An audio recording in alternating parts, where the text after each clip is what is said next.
मानवता की रक्षा करते हुए 5 साल बिताने के बाद दुनिया में 6th class Esper ability awaken करने वाला मैं अकेला व्यक्ति था और इसी कारण मुझे बेरहमी से मिलिट्री कोर्ट में भेज दिया गया। अनगिनत लोगों ने खून से लिखी याचिकाओं पर हस्ताक्षर करके मेरी शक्तियों को सील करने और मुझे जेल में डालने की मांग की। अदालत के अंदर और बाहर का सारा माहौल देखकर मैं अचानक पागलों की तरह हंस पड़ा। दरअसल आप सभी को इतनी परेशानी उठाने की जरूरत नहीं है, क्योंकि आप मुझसे स्पष्टीकरण चाहते हैं। तो कैसा रहेगा? आज से मैं एस्पर एसोसिएशन छोड़ रहा हूँ। अब से मैं राक्षसों के झुंड से बचाव में भाग नहीं लूंगा। ये सुनकर एस्पर एसोसिएशन के अध्यक्ष किन वान शियाओ की आंखें चौड़ी हो गईं। क्या आप मुझे एसोसिएशन छोड़ने की धमकी दे रहे हैं? आप एसोसिएशन में अकेले 6th क्लास मेंबर नहीं हैं। अगर आपको लगता है कि इस तरह का व्यवहार हमें धमकाने के लिए काफी है, तो मैं आपको बता दूं कि आप पूरी तरह गलत हैं। मैं आपको इसे वापस लेने का एक मौका दे रहा हूँ। चुपचाप अपनी सजा स्वीकार करें और आप एसोसिएशन के सदस्य बने रहेंगे। आपको हमारे सभी बेनिफिट्स का आनंद मिलता रहेगा। ये सुनकर मैंने उपहास किया। स्टेटस और एसोसिएशन मेंबर होने के बेनिफिट्स आप इन्हें किसी और को दे सकते हैं। इतना कहकर मैंने धीरे से अपना हाथ उठाया। मुझे बांधने वाली धातु की जंजीरें अचानक टूट गईं। उसी समय एक भयानक पीली ऊर्जा अचानक मेरे चारों ओर छा गई। इस ऊर्जा की तीव्रता कम से कम एस क्लास की थी, लेकिन इससे पहले कि मैं कुछ कर पाता, मेरे ठीक बगल में 20 साल की एक युवती अचानक प्रकट हुई। उसने मुझे पीली ऊर्जा से घिरा हुआ देखा और उसकी आंखों में क्रोध झलक उठा। अगले ही पल उसने हाथ हिलाकर हल्के नीले रंग की ऊर्जा का एक प्रवाह उत्पन्न किया। इसकी तीव्रता पीली ऊर्जा से जरा भी कम नहीं थी। दो ऊर्जाओं के टकराने से आकाश में तुरंत एक भयंकर विस्फोट हुआ। भयानक ऊर्जा तरंगें तेजी से फैल गईं और धुआं छंट गया। एक हष्ट-पुष्ट व्यक्ति प्रकट हुआ जो मेरे बगल में खड़ी लड़की को घूर रहा था। यूं, इसका क्या मतलब है? क्या तुम सचमुच उसकी रक्षा करने की कोशिश कर रही हो? ये सुनकर यूं की खूबसूरत आंखों में हत्या का भाव झलक उठा। बस करो। अगर ली शाह ने 5 साल तक अकेले ही राक्षसों के झुंड का सामना न किया होता और दूसरे एस्पर्स को अपनी शक्ति बढ़ाने का मौका न दिया होता, तो एसोसिएशन अब राक्षसों के झुंड को इतनी आसानी से कैसे दबा पाता? तुम न केवल कृतज्ञ हो, बल्कि उसे कड़ी सजा भी देना चाहते हो। ये सुनकर एसएस क्लास एस्पर शुकियांग ने ताना मारा। तुम्हें क्या पता, ली शाह ने अतीत में योगदान दिया होगा, लेकिन इस बार स्थिति अलग है। अगर वह न होता तो उसे इतना बड़ा नुकसान न उठाना पड़ता। शुकियांग की बातें सुनकर कोर्ट में मौजूद सभी लोगों ने सहमति में सिर हिलाया। इस समय मैंने अपने बगल में खड़ी यू की ओर देखा। तुम्हें दखल देने की बिल्कुल जरूरत नहीं थी। अगर मैं जाना चाहूँ तो मुझे कोई नहीं रोक सकता। यू ने सिर हिलाया।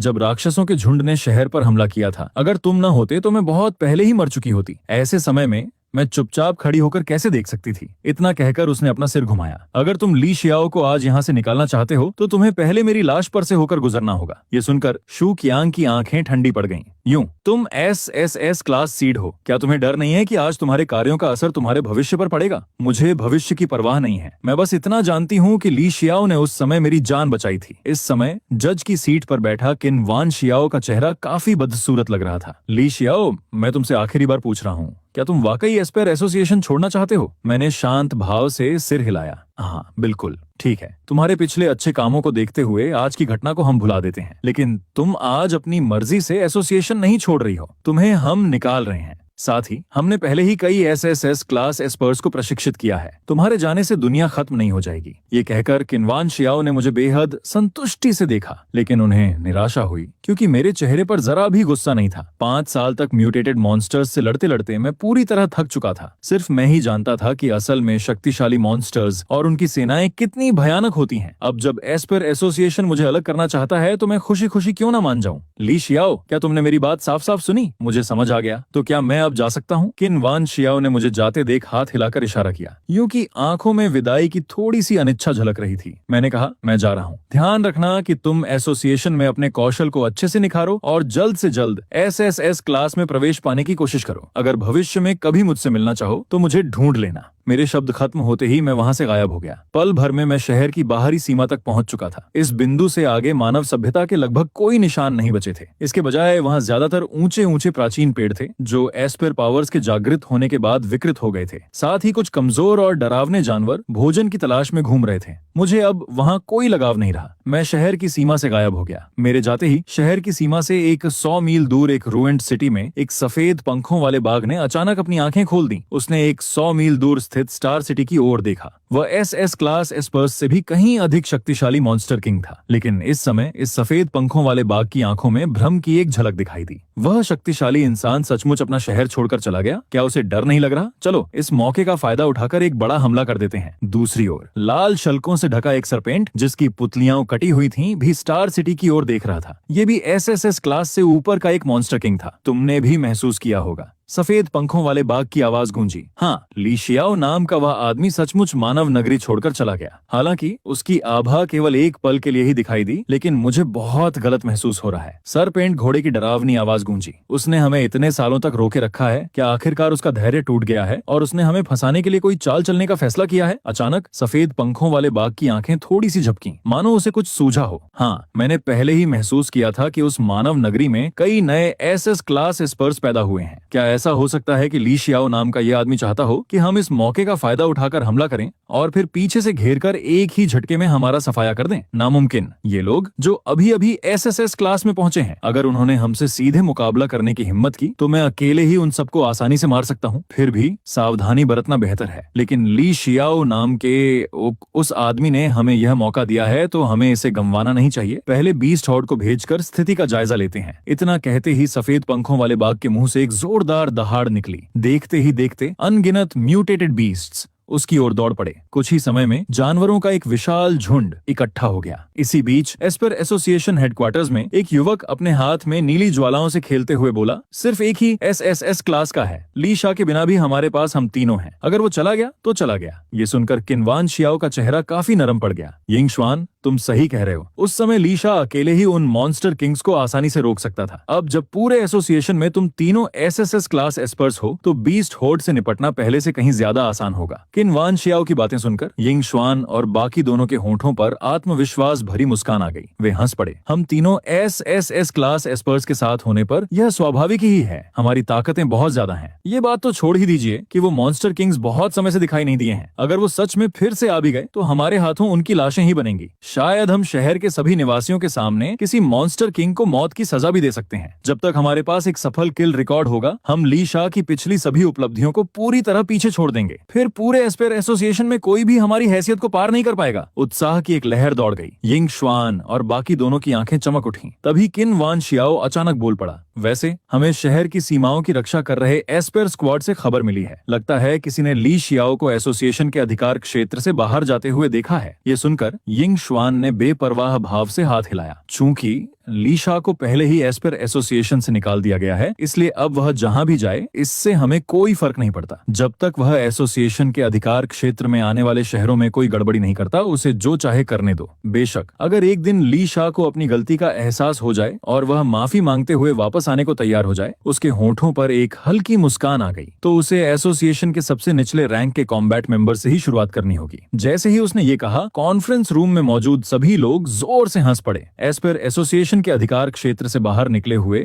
आधा दिन बीत चुका था। हालांकि ली शियाओ लंबे समय तक शहर की सीमाओं की रक्षा करता रहा था और राक्षसों के झुंड के सबसे करीब था, लेकिन पिछले 5 सालों में यह उन कुछ मौकों में से एक था जब वह सचमुच एसोसिएशन द्वारा शासित अर्बन एरिया से बाहर निकला था। आखिरकार एसएसएस क्लास मॉन्स्टर किंग्स के लगातार दबाव के कारण उसके लिए बाहर जाना लगभग नामुमकिन था। अगर वह शहर की सीमा से बाहर जाता तो इस बात की पूरी संभावना थी कि उसके जाने के तुरंत बाद कोई मॉन्स्टर किंग अपने झुंड के साथ शहर पर हमला कर देता। अब एस्पर एसोसिएशन छोड़ने के बाद अगर कोई मॉन्स्टर किंग सचमुच उसकी अनुपस्थिति का फायदा उठाकर शहर पर हमला भी कर दे, तो भी ली शियाओ का उससे कोई लेना देना नहीं था। चारों ओर देखने पर इलाका अनगिनत पेड़ों से भरा हुआ था, जो दसियों या सैकड़ों मीटर ऊंचे थे और लगभग आसमान को ढक रहे थे। कुछ पेड़ पूरी तरह विकृत हो चुके थे। इस घनी वनस्पति के नीचे जानवर आराम कर रहे थे और भोजन की तलाश कर रहे थे, और इन घनी झाड़ियों के नीचे 5 साल पहले के शहर के खंडहरों के कई निशान अभी भी दिखाई दे रहे थे। लेकिन ठीक उसी क्षण एस्पर एनर्जी का एक उतार चढ़ाव ली शियाओ की अनुभूति में प्रवेश कर गया। ली शियाओ की आंखों में आश्चर्य का भाव स्पष्ट रूप से दिखाई दिया। अचानक उसके कानों में एक धीमी कर्कश गुर्राहट गूंजी। आसपास के विशाल पेड़ों के पत्ते अचानक कांप उठे। अगले ही पल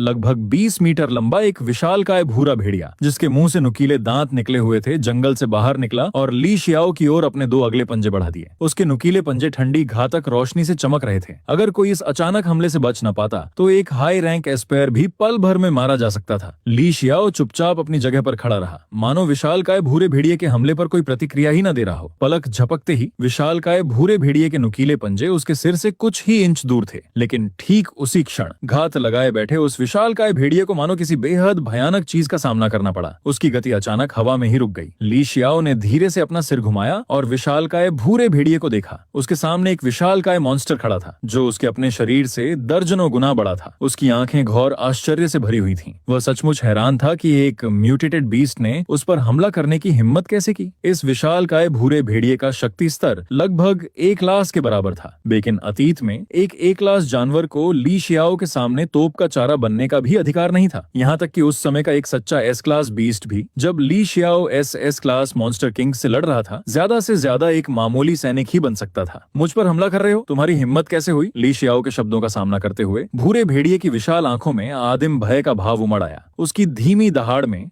एक अवर्णनीय दहशत थी और अगले ही पल बिना किसी चेतावनी के उसकी आंखों में भय अचानक जम गया। भूरे भेड़िए के भीतर जीवन के सभी निशान पूरी तरह से गायब हो गए। उसका विशालकाय शरीर जमीन पर गिर पड़ा, जिससे आसपास की धरती जोर से कांप उठी। उसी समय पास के घने जंगल में कई लोग छिपे हुए थे। वे सभी ली शियाओ की दिशा में देख रहे थे। उसे देखकर वे भयभीत हो गए। उनके बगल में एक भूरा भेड़िया बेजान होकर गिर पड़ा था। एक शक्तिशाली ग्रे वुल्फ बिना किसी प्रतिरोध के ऐसे ही मर गया। क्या यह कोई एस क्लास एस्पर हो सकता है या शायद कोई ह्यूमन टाइप म्यूटेटेड बीस्ट? लेकिन ठीक उसी क्षण उनकी आंखें अचानक सिकुड़ गईं। उन्हें एहसास हुआ कि ली शियाओ उनकी ओर देख रहा है। बाहर आओ, ये कहते हुए ली शियाओ ने एक हाथ उठाया और घने जंगल की ओर इशारा किया। अगले ही पल ऊंचे ऊंचे पेड़ों का एक विशाल समूह नीचे गिर पड़ा। उन लोगों को लगा जैसे उनके चारों ओर दुनिया घूम रही हो, और जब उनकी दृष्टि फिर से साफ हुई तो ली शियाओ उनके ठीक सामने खड़ा था। क्या तुम इंसान हो या भेस बदले हुए जानवर? ली शियाओ को अपने सामने देखकर उनकी आंखों में भय की एक लहर दौड़ गई। वे भागना चाहते थे, लेकिन पाया कि किसी जबरदस्त शक्ति के दबाव में उनका शरीर 1 इंच भी हिल नहीं पा रहा था। ली शियाओ ने उन्हें तुरंत जवाब नहीं दिया। उसने अपने सामने खड़े लोगों का जायजा लिया। अगर उसकी याददाश्त सही थी तो यह जगह एस्पेयर एसोसिएशन द्वारा शासित निकटतम शहर से कम 100 मील दूर थी, और इन लोगों में सबसे ताकतवर सिर्फ एक ए क्लास एस्पेयर था। अभी अभी उस ग्रे वुल्फ से लड़ना भी उनके लिए मुश्किल होता। उनकी ताकत के हिसाब से वे 100 मील से ज्यादा की दूरी तय करके यहाँ कैसे पहुंचे? एस्पेयर एसोसिएशन के अधिकार क्षेत्र में आने वाले शहर यहाँ से कम 100 मील दूर हैं। तुम्हारी ताकत के हिसाब से तुम उन जानवरों को पार करके यहाँ कैसे पहुंचे? ली शियाओ ने उनकी तरफ देखते हुए पूछा। ली शियाओ का सवाल खत्म होते ही समूह को अचानक एहसास हुआ कि उन पर दबाव काफी कम हो गया है। वे फिर से चलने फिरने लगे, लेकिन इस बार उनमें से किसी के मन में भागने का ख्याल नहीं आया। ली शियाओ ने अभी अभी जो कुछ दिखाया था उससे उसकी ताकत साबित हो चुकी थी। वह आसानी से वहां मौजूद सभी को मार सकता था। हम एस्पेयर एसोसिएशन के शासन वाले शहरों से नहीं हैं, हम ची सिटी से हैं। उनमें से एक ने ली शियाओ को देखा और घबरा कर निगल लिया। ये कहने के बाद वे फिर से चुप हो गए और सावधानी से उसे देखने लगे। पहले जब उसने उस ग्रे वुल्फ को मारा था तब उन्होंने सोचा था कि ली शियाओ सिर्फ एस क्लास का है, लेकिन अभी अभी उसने आसानी से उन पर काबू पा लिया और उन्हें अपने ठीक सामने ले आया। ऐसे तरीके तो अकेले एस क्लास एस्पर्स भी नहीं अपना सकते थे। उनके ची सिटी की रक्षा करने वाला एस्पर भी ऐसा नहीं कर सकता था। उनके सामने मौजूद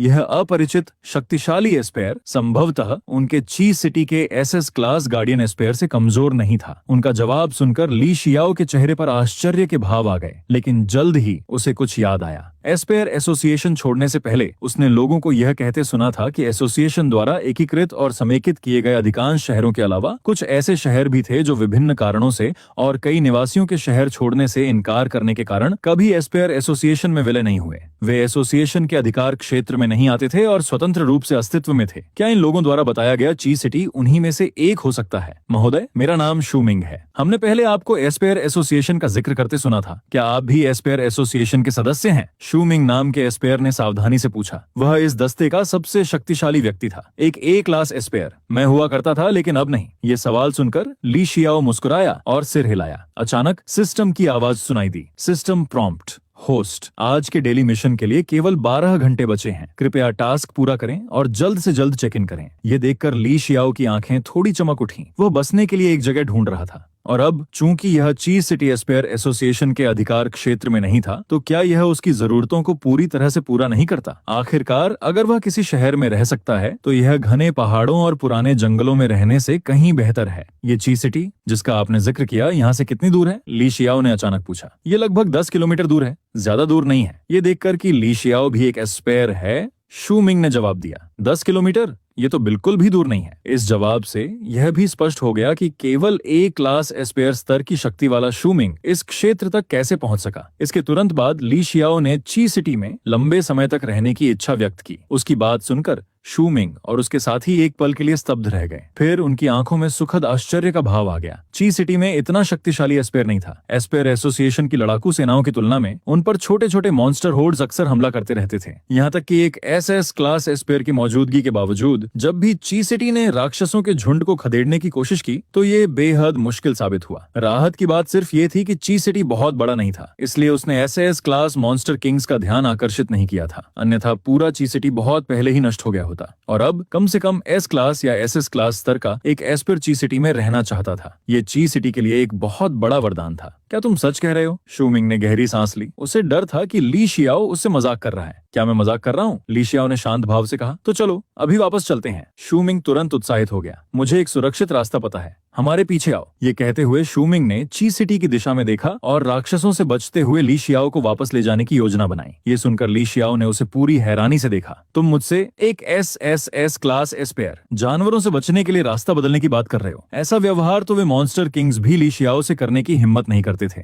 जरूरत नहीं है, मुझे सीधे ची सिटी की दिशा बता दो, ली शियाओ ने कहा। यह सुनकर शूमिंग एक पल के लिए स्तब्ध रह गया। वह ली शियाओ के सरल शब्दों में छिपे अर्थ को पूरी तरह समझ नहीं पाया, लेकिन ठीक उसी क्षण, शायद इसलिए कि वे एक ही जगह पर बहुत देर तक खड़े थे, उनके चारों ओर कई धीमी कर्कश गर्जनाएं गूंज उठीं। कई म्यूटेटेड बीस्ट्स जो दसियों मीटर ऊंचे थे और भयानक दबाव छोड़ रहे थे, धीरे धीरे उनकी ओर बढ़ने लगे। 3 ए क्लास बीस्ट्स। यह देखकर शूमिंग के चेहरे का भाव बदल गया। उसके साथ आए अन्य लोग भी तुरंत तनावग्रस्त हो गए, लेकिन अगले ही पल ली शियाओ के शरीर से अत्यंत भयानक एस्पेर एनर्जी बाहर की ओर फैल गई। उस भारी ऊर्जा दबाव के नीचे शूमिंग का समूह और वे तीनों ए क्लास बीस्ट्स पल भर में जम गए। फिर ली शियाओ ने बिना किसी चेतावनी के बस हल्के से अपना हाथ नीचे दबा दिया। वे तीनों ए क्लास बीस्ट्स जरा भी प्रतिरोध किए बिना तुरंत टुकड़े टुकड़े हो गए। 5 साल पहले म्यूटेटेड बीस्ट्स के आने से पहले ची सिटी भी एक बहुत बड़ा महानगर था, लेकिन अब 5 साल बाद ची सिटी का आवासीय क्षेत्र अपने मूल आकार के केवल 1/3 तक सिमट गया था। बाकी के 2/3 हिस्से जानवरों के झुंड के हमलों में खंडहर में बदल चुके थे। एस्पेर एसोसिएशन के विशाल शहरों की तुलना में ची सिटी की सीमा पर जानवरों से बचाव के लिए बनी दीवारें बेहद जर्जर हो चुकी थीं। एस्पर्स का एक थका हुआ दस्ता शहर की दीवारों पर पहरा दे रहा था। वे दूर तक देखते हुए अगले मॉन्स्टर हॉर्ड के आने का इंतजार कर रहे थे। जानवरों से लड़ने के ये दिन पता नहीं ये कब खत्म होगा, एक एस्पेर ने थकावट से भरे चेहरे के साथ कहा। लगभग आधे दिन पहले उन्होंने जानवरों की एक छोटी लहर को सफलतापूर्वक खदेड़ दिया था। एस्पेर एसोसिएशन के विपरीत, जहां बड़ी संख्या में एस्पर्स थे, ची सिटी में बहुत कम एस्पर्स बचे थे, क्योंकि बहुत समय पहले ही अधिकांश एस्पर्स एस्पर एसोसिएशन में शामिल हो गए थे। बचे हुए एस्पर्स यहीं रह गए, मुख्य रूप से अपने परिवार और मित्रों के कारण। उस युग में जब राक्षस बेकाबू थे, आम लोगों के लिए एस्पेर एसोसिएशन तक पहुंचने के लिए इतनी लंबी दूरी तय करना असंभव था। इसलिए वे भी ची सिटी की रक्षा और अपने प्रियजनों की सुरक्षा के लिए यहीं रुक गए। वर्षों से राक्षसों के हर हमले में एस्पर्स को भारी नुकसान उठाना पड़ा था। आज भी लड़ने में सक्षम एस्पर्स की संख्या लगातार घटती जा रही थी। शायद एक दिन ची सिटी का भी वही हाल होगा जो इससे पहले अनगिनत शहरों का हुआ था। अपने अंतिम एस्पर की मृत्यु के साथ शहर का पतन हो जाएगा और उसके लोग नष्ट हो जाएंगे। काश हमारे ची सिटी में भी लॉर्ड ली शियाओ जैसा कोई शक्तिशाली एस्पेर होता तो कितना अच्छा होता।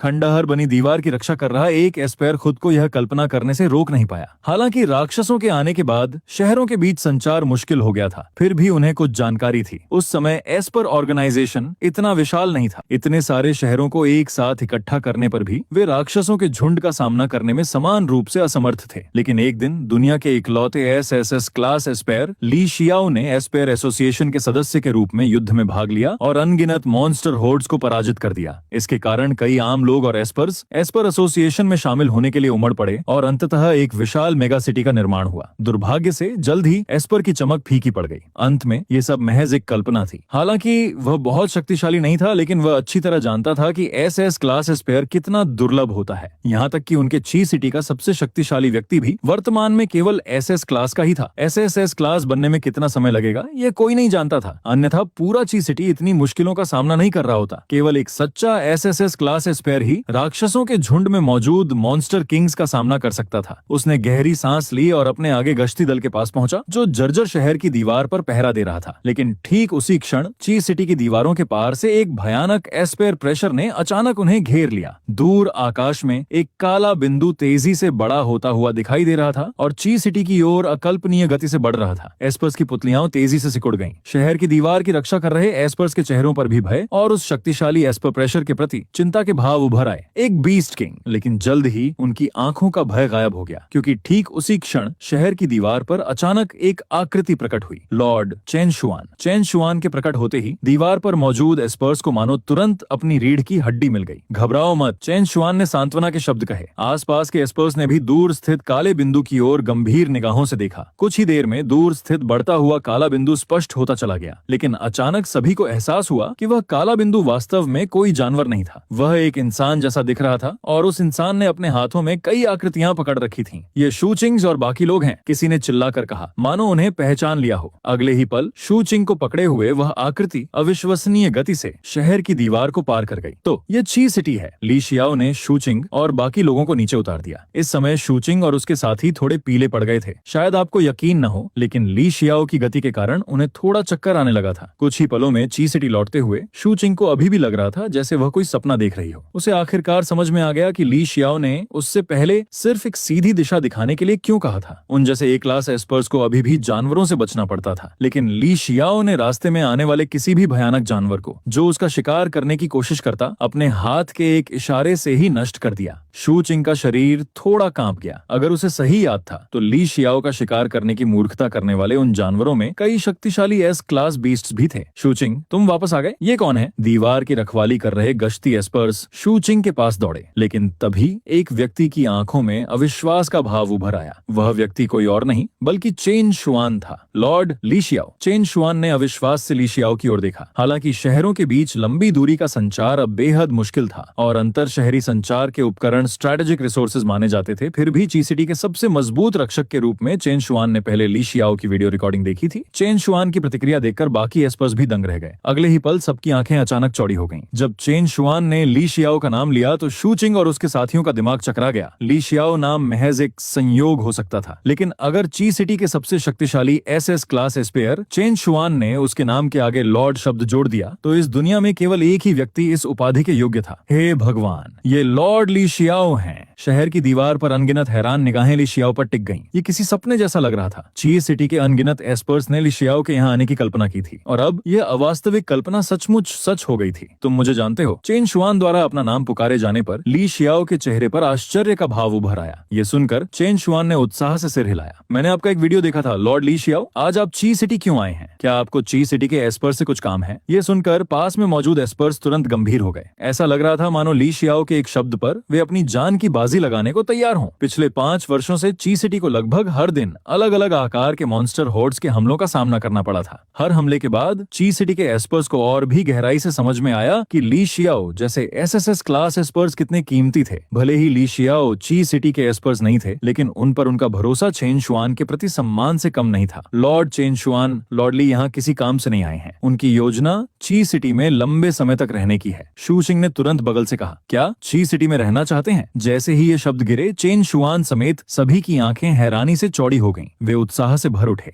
फिर भावनाओं से अभिभूत होकर सभी के चेहरे पल भर में लाल हो गए। दुनिया का इकलौता एसएसएस क्लास एस्पेयर ची सिटी में रहने की योजना बना रहा है। क्या मैं सपना देख रहा हूँ? क्या ये सच है? ये किसी सपने जैसा लग रहा है। ये सचमुच सच है। उत्साह के बीच चेन शुआन धीरे धीरे शांत हुआ। उसने ली शियाओ की ओर देखा और पूछा, लॉर्ड ली शियाओ, अगर आप ची सिटी में रहना चाहते हैं तो क्या एस्पेयर एसोसिएशन इस पर सहमत होगा? ये सुनकर ली शियाओ के चेहरे की मुस्कान गायब हो गई। उसने धीरे से सिर हिलाया। मैं अब एस्पेयर एसोसिएशन का सदस्य नहीं हूँ। एस्पेयर एसोसिएशन का सदस्य नहीं? चेन शुआन को उसके शब्दों का अर्थ पूरी तरह समझ नहीं आया। ली शियाओ ने कुछ भी नहीं छिपाया और शांत भाव से कहा, एस्पेयर एसोसिएशन ने मुझे अपनी सदस्य सूची से निकाल दिया है। उसी समय खंडहर हो चुकी शहर की दीवार के नीचे एक एस्पेयर बेचैनी से ऊपर चढ़ रहा था। उसके हाथ में एक छपा हुआ अनाउंसमेंट था और वह बेहद घबराया हुआ लग रहा था। लॉर्ड चेन शुआन, मुझे अभी अभी एस्पेयर एसोसिएशन से एक संदेश मिला है। संदेश में लिखा है कि एस्पेयर एसोसिएशन ने आधिकारिक तौर पर लॉर्ड ली शियाओ को अपनी सदस्य सूची से हटा दिया है। ये सुनते ही सभी लोग आक्रोश से भर उठे। एस्पेयर एसोसिएशन आखिर कर क्या रहा है? अगर लॉर्ड ली शियाओ ने तब हस्तक्षेप न किया होता तो एस्पेयर एसोसिएशन शायद अभी भी राक्षसों के झुंड से जूझ रहा होता। महज 500 लोगों की मौत के कारण उन्होंने लॉर्ड ली शियाओ के वर्षों के योगदान को पूरी तरह मिटा दिया। अगर आप मुझसे पूछें तो इसका कारण सिर्फ ये है कि एस्पेयर एसोसिएशन ने नए एसएसएस क्लास एस्पर्स तैयार कर लिए हैं और अब वे नदी पार करने के बाद पुल जला रहे हैं।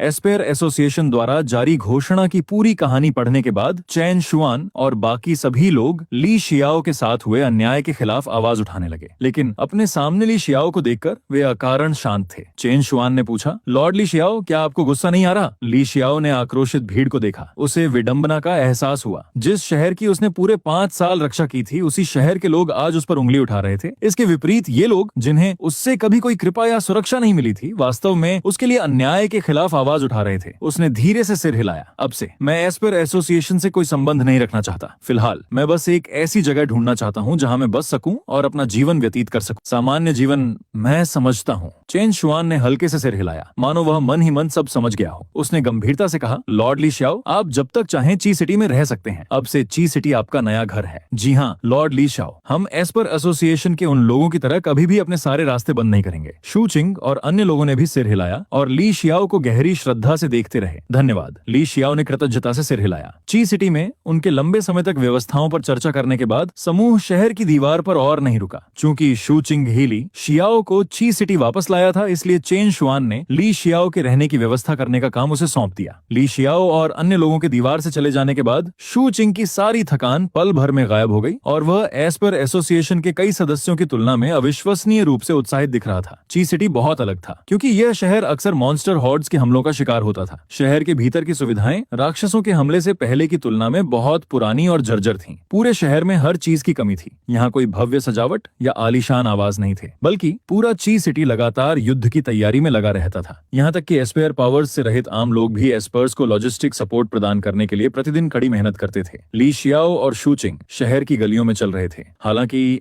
रास्ते में किसी ने भी ली शियाओ को नहीं पहचाना, लेकिन शू चिंग और एस्पर्स को देखकर सभी ने सम्मान पूर्वक उनका अभिवादन किया। ये सम्मान किसी एस्पर्स की शक्ति के भय से नहीं, बल्कि सच्चे दिल से निकला सम्मान था। ली शियाओ ने अपने सामने के हर दृश्य को ध्यान से देखा और महसूस किया कि यह जगह स्टार सिटी से बिल्कुल अलग थी, जहाँ एस्पेयर एसोसिएशन स्थित था। बिल्कुल अलग। ली शियाओ, आपको यह आंगन कैसा लगा? हालांकि ये कुछ समय से वीरान पड़ा है, लेकिन सभी सुविधाएं बरकरार हैं। बस थोड़ी सी सफाई की जरूरत है और यह रहने के लिए तैयार हो जाएगा। ली शियाओ के अनुरोध पर शू चिंग ने उसके लिए अपेक्षाकृत एकांत क्षेत्र में एक जगह ढूंढ ली थी। ली शियाओ ने अपने सामने बाड़ वाले आंगन को देखा। ये बाड़ से घिरा आंगन जानवरों के आने से पहले के किसी ग्रामीण फार्म हाउस जैसा दिखता था। आंगन के बीच में बने घर के अलावा सामने के आंगन में भी काफी जगह थी। कुछ फसलें उगाने या कुछ मुर्गियां और बत्तखें पालने के लिए यह काफी था। कोई बात नहीं, मैं बहुत संतुष्ट हूँ। ली शियाओ मुस्कुराया और सिर हिला दिया। ली शियाओ के चेहरे पर संतुष्टि देखकर शू चिंग का मन तुरंत शांत हो गया। उसने खुशी से कहा, चूंकि ऐसा है तो अब से यह आंगन आपका निवास स्थान होगा। लॉर्ड ली शियाओ, मैं जल्द ही किसी को भेजकर इसे आपके लिए साफ करवा दूंगी।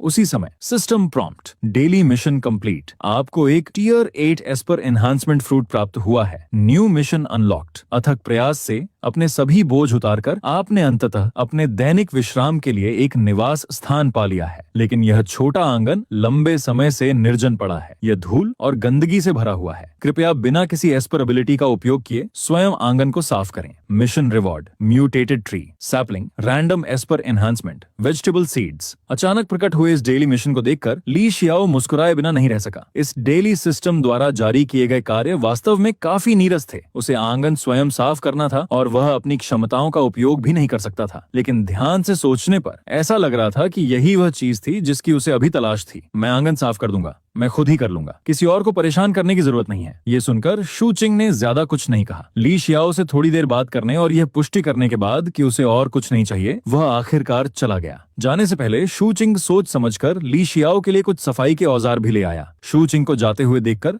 ली शियाओ ने उसके द्वारा लाई गई झाड़ू उठाई और आंगन में झाड़ू लगाने लगा। जैसे जैसे अंधेरा छाने लगा, शू चिंग रिपोर्ट देने के लिए वापस चेन शुआन के पास पहुंचा। शू चिंग, आज लॉर्ड ली के साथ सब कैसा रहा? उसे देखते ही चेन शुआन ने सबसे पहले यही सवाल पूछा। भले ही ली शियाओ वहां मौजूद नहीं थे, लेकिन अवचेतन रूप से चेन शुआन ने फिर भी उनके नाम के आगे लॉर्ड शब्द जोड़ दिया। ये दुनिया के पहले एसएसएस क्लास एस्पेयर के प्रति उसका अत्यंत सम्मान था। चेन शुआन का सवाल सुनकर शू चिंग ने ली शियाओ के साथ उस छोटे से आंगन को चुनने की पूरी कहानी विस्तार से सुनाई। ये सुनकर कि ली शियाओ अंततः बहुत संतुष्ट थे, चेन शुआन ने आखिरकार राहत की सांस ली। उसके चेहरे पर, जिसने बहुत दिनों से मुस्कान नहीं देखी थी, आखिरकार राहत का भाव दिखाई दिया। हालांकि ली शियाओ को ची सिटी आए हुए अभी आधा दिन ही हुआ था, लेकिन किसी कारणवश उनके आने के क्षण से लेकर अब तक चेन शुआन पहले से कहीं अधिक आराम महसूस कर रहा था। ऐसा एहसास उसने पिछले 5 वर्षों में कभी नहीं किया था। जब आसमान गिरता है तो सबसे लंबा व्यक्ति उसे थामे रखता है। पहले चेन शुआन ची सिटी का सबसे लंबा व्यक्ति था। हर दिन उसे मॉन्स्टर हॉर्ड्स के हमलों से सावधान रहना पड़ता था और उस असहनीय दबाव को सहना पड़ता था जिसे आम लोग कभी नहीं समझ सकते थे।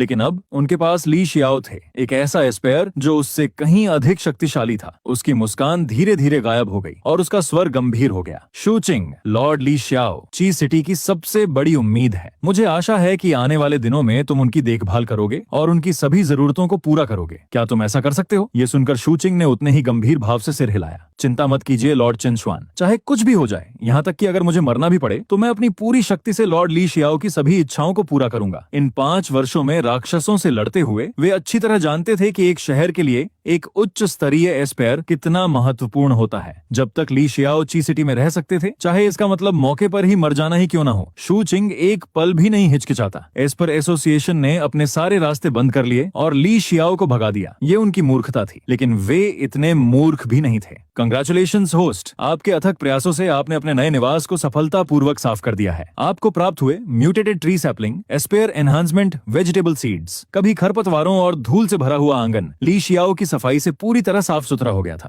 ली शियाओ घर से एक स्टूल लेकर आए और आंगन के द्वार पर बैठ गए। हालांकि यह आंगन एकांत में था, फिर भी यहाँ कुछ लोग मौजूद थे। ची सिटी के कुछ आम निवासी इधर उधर बिखरे हुए थे। वहां से गुजरते हुए वे अपने नए पड़ोसी ली शियाओ के बारे में काफी उत्सुक थे, जो आज ही इस आंगन में रहने आया था। लेकिन क्योंकि उन सभी के अपने अपने काम थे, इसलिए वे उससे बात करने नहीं आए। एस्पेयर एनहांसमेंट फ्रूट, मानो कुछ सोचते हुए गेट पर बैठे ली शियाओ ने मन ही मन बुदबुदाया। अगले ही पल उसके हाथ में सुनहरी चांदी जैसी चमक बिखेरता हुआ मुट्ठी के आकार का एक फल अचानक प्रकट हो गया। और जिस क्षण ये फल प्रकट हुआ, ली शियाओ अपनी एस्पेयर एनर्जी, जो पहले ही 8वें SSS क्लास लेवल तक पहुंच चुकी थी, को हिंसक रूप से उतार चढ़ाव करते हुए महसूस कर सका। ऐसा लग रहा था मानो उसका शरीर इस फल के लिए बेहद उत्सुक हो। ली शियाओ ने अपने हाथ में मौजूद एस्पेयर एनहेंसमेंट फ्रूट से आती मीठी सुगंध को सूंघा। उसे नहीं पता था कि यह भ्रम था या नहीं, लेकिन उसने महसूस किया कि इतने लंबे समय से रुकी हुई बाधा इसी क्षण ढीली पड़ गई, सिर्फ उसकी खुशबू सूंघने से। क्या यह सच में इतना प्रभावी है? अगर मैं एक टुकड़ा खा लूं तो क्या मेरी शक्ति आसमान छू जाएगी? ये सोचते हुए ली शियाओ खुद को रोक नहीं सका और उसने फल का एक टुकड़ा खा लिया। फल का गूदा और रस उसके मुंह में फूट पड़ा। पल भर में उसकी आंखें चमक उठी। बेमिसाल मिठास ने उसकी स्वाद कलियों को आनंद से भर दिया। उसका दिमाग पूरी तरह साफ हो गया। लेकिन इससे भी ज्यादा महत्वपूर्ण बात यह थी कि फल निगलने के बाद उसने अपने शरीर में एस्पेयर एनर्जी को एक गर्जना करती नदी की तरह तेजी से बहते हुए महसूस किया। जैसे ही यह ऊर्जा उसके शरीर में प्रवाहित हुई, उसकी एस्पेयर पावर, जो लंबे समय से रुकी हुई थी, एक बार फिर बढ़ने लगी। वाह, ये एस्पेयर एनहेंसमेंट फ्रूट तो कमाल का है। अपनी लालसा को रोक न पाने के कारण ली शियाओ ने जल्दी जल्दी कुछ और निवाले लिए और पूरे फल को खा लिया। काफी देर बाद जब उसने अपनी आंखें खोली तो उनमें गहरी खुशी झलक रही थी। सिर्फ एक फल ने उसकी एस्पेयर एनर्जी की तीव्रता को पहले की तुलना में पूरे 10% बढ़ा दिया था। अगर वह कुछ और फल खा ले तो क्या उसकी शक्ति सचमुच आसमान नहीं छू जाएगी? शायद वह उस बाधा को भी तोड़ दे जो उसे इतने वर्षों से रोक रही थी। कई सालों से अटकी हुई ये बाधा शायद उसे एक और ऊंचे SSS क्लास लेवल तक पहुंचा सकती थी। हालांकि वह पहले से ही अविश्वसनीय रूप से शक्तिशाली था, लेकिन कौन और भी शक्तिशाली नहीं बनना चाहेगा? इसी बात को ध्यान में रखते हुए ली शियाओ ने एक और एस्पेयर एनहांसमेंट फ्रूट निकाला और उसे तुरंत खा लिया। थोड़ी देर बाद ली शियाओ ने अपने शरीर में मौजूद ऊर्जा की तीव्रता की जांच की। इस बार वह थोड़ा परेशान हुआ। पहली बार मिली शक्ति की तुलना में इस बार उसकी शक्ति में केवल 8% की वृद्धि हुई थी। ये स्वाभाविक है। हालांकि ये सिस्टम रिवॉर्ड था और ये शक्तिवर्धक फल एक दुर्लभ दिव्य खजाना था, लेकिन इस पर कुछ रेजिस्टेंस होना ही चाहिए। इस बार तो शक्ति 8% बढ़ी है, लेकिन अगर वह इसे कुछ और बार खा ले तो अगली बार इसका प्रभाव और भी कम हो सकता है। हो सकता है कि कुछ समय बाद इस एनहांसमेंट फ्रूट का उस पर लगभग कोई असर ही न हो। लगता है उसे तब तक इंतजार करना चाहिए जब तक उसका रेजिस्टेंस थोड़ा कम न हो जाए। उसके बाद दूसरा फल खाना बेहतर रहेगा, इससे उसका प्रभाव और अच्छा होगा। ये सोचकर ली शियाओ ने मन ही मन कहा, फल तो बहुत बढ़िया है, लेकिन मुझे लालच नहीं करना चाहिए। उसी समय सिस्टम प्रॉम्प्ट, कांग्रेचुलेशंस